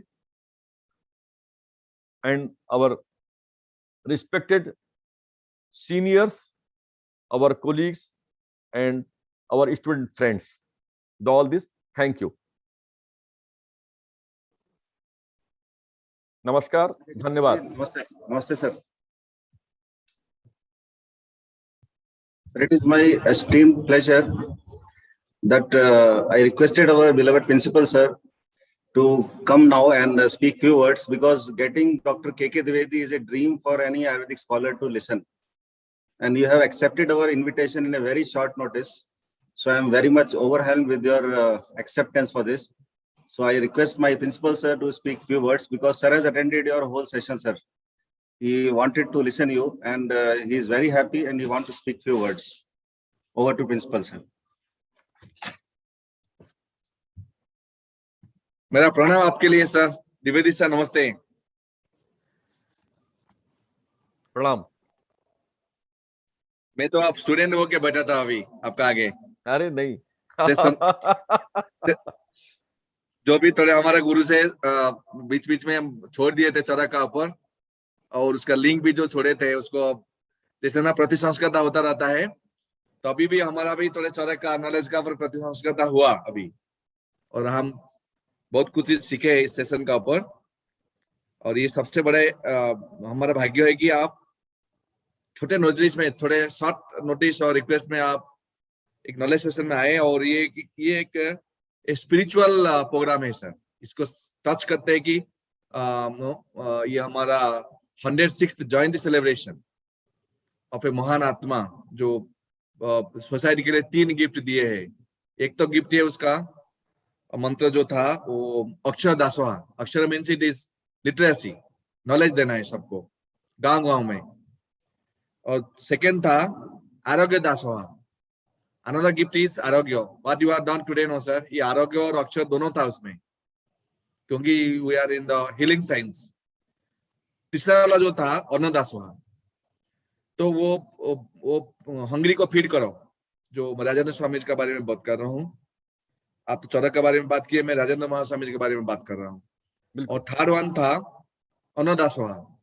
तो ये 3 दासोहा भी आप उसमें दिए आज, क्योंकि जो आप नॉलेज दिए वो ऑटोमेटिकली भी उसका हंग्री स्टोमक को और हंग्री ब्रेन को तो नॉलेज दिया आप, जो ब्रेन चाहता था नॉलेज. और ये भी जो अच्छा करेंगे ना, अगर 2-3 प्रिंसिपल आपसे आज याद किया, उसको प्रेस्क्रिप्शन प्रैक्टिस में हो, पेशेंट केयर हो, दिनचर्या हो, सद्गुण हो, सोसाइटी में कैसे रहना, ये जो सीख लिया ना, इसमें भी उसको भी बेनिफिट होता है. That is called as the Annadasoha. खाने के लिए कुछ मिलेगा जरूर जिंदगी में. इसके साथ हमारा जो वाइब्रेंट टीम है, doctor Pathak ji, doctor Santosh and doctor Rishikesh, अभी जो ये संकल्प हुआ था कि हम एक नॉलेज सेशन करेंगे सर, हम 4 नॉलेज सेशन ला पा रहे हैं. ये शुरू है आपसे, उसके बाद प्रसूति तंत्र में आ रहे हैं, उसके बाद रोग निदान में आ रहे हैं, उसके बाद दोबारा चरक में आ रहे हैं, संस्कृत रिलोकेशंस. ये सारे प्रोग्राम डिजाइन हुआ है 18th अंदर में. हमारी तरफ से आप हाथ जोड़ के हम प्रणाम करते हैं कि आप एक बड़े नॉलेज सेशन में ज्वाइन हुए. और हमारे जितना भी आज नॉलेज सीकर ज्वाइन हुए थे मेरे साथ, शायद मैं फील करूंगा कि I hope everybody is benefited from this knowledge session, from the Lord people like you, the luminaries of one of the Ayurveda luminaries like you. Thank you very much. हम ये भी चाहते हैं, I urge you, I invite you. तो 25th year celebration शुरू होने वाला है हमारा. We are in the 25th year. तो शायद भगवान कृपा करेंगे तो आपको भी हम ऑफलाइन में भी मिलेंगे मैसूर में. ये हमारा आपके लिए एक इनवाइट भी रहा, तो हम आपको पर्सनली भी इनवाइट करेंगे कि आप आए इधर हमारा बच्चे के साथ, और एक ऑफलाइन में भी लेक्चर देना है सर, आपका नॉलेज सेशन को बढ़ाना है. ईश्वर से प्रार्थना करते हैं कि हम लोग सब लोग कोरोना मुक्त हों और हम सब एक साथ मिल सकें. और यही चरक की कल्पना थी, यही महाराज स्वामी शिवरात्रि राजेंद्र जी महास्वामी जी की भी कल्पना रही होगी, जो आपने कहा कि उन्होंने अक्षरदान, अन्नदान और आरोग्य दान, ये तीनों ही ये चरक के वर्ड रहे हैं. और निश्चित रूप से ये सारे लोग की कल्पना एक ही हुआ थी, ऐसा मेरा मानना है. बहुत बहुत शुक्रिया सर. प्रणाम प्रणाम. आप तो बनारस में काशी जाग में रहे, भगवान का पास में रहे और नॉलेज का सिटी बोलते हैं उसको। हम तो जब टच करते हैं, हम पुरी से है, जगन्नाथ प्लेस पुरी। बहुत सुंदर। तो जब हम कभी भी हमको मौका मिला है 3-4 बार आने के लिए उधर, हम टच करने वो फीलिंग करते हैं कि वो नॉलेज का क्या वाइब्रेशन है उधर। और डॉक्टर शंखवा जी जो है वो मेरे सीनियर थे सर, उसका भी हम नमस्कार करते हैं इधर से। जी जी। आपका कॉलेज में जो काम करे प्रोफेसर शंखवा जी मेरे जी सीनियर थे पुरी में। जी जी। बहुत बहुत शुक्रिया सर, थैंक यू, नमस्ते। बहुत बहुत धन्यवाद आप सबको, अभिवादन अभिनंदन। Thank you sir, thank you. Thank you, Dwivedi ji. Thank you. अभिनंदन अभिवादन। Thank you sir. Thank you, Dwivedi ji. Thank you so much. जय हो जय हो जय हो। और सभी डेलीगेट्स भी हम थैंक्स बोलते हैं कि आप सभी ज्वाइन हुए और हमारा नॉलेज सेशन में सर से भी, द्विवेदी सर से नॉलेज है, सबके लिए धन्यवाद। Thank you. Thank you. So I thank all the participants, those who have joined today's session. I thank our first speaker, Professor A.S. Baghel sir, who has joined us from ITRA Jamnagar. And K.K. Dwivedi, all of you heard of him. And I would like to say that it is your destiny that made you to come here and join JSS, because listening to K.K. Dwivedi sir is just a treat for Ayurvedic scholar. So once again, wholeheartedly thank you on the behalf of Department of Samhita Siddhanta and JSS Mahavidyapitha. I thank you, sir. Sir का नाम के साथ ही वेद है। Yes, sir. Sir का नाम के साथ ही वेद है जी। Yes, sir. Yes, sir. So thank you one and all for joining us. Thank you. Namaste. Thank you. Namaste. Look forward to tomorrow. Thank you. Yes, we'll see you tomorrow for another session, and we are having once again the valedictory function along with the paper presentation by the PG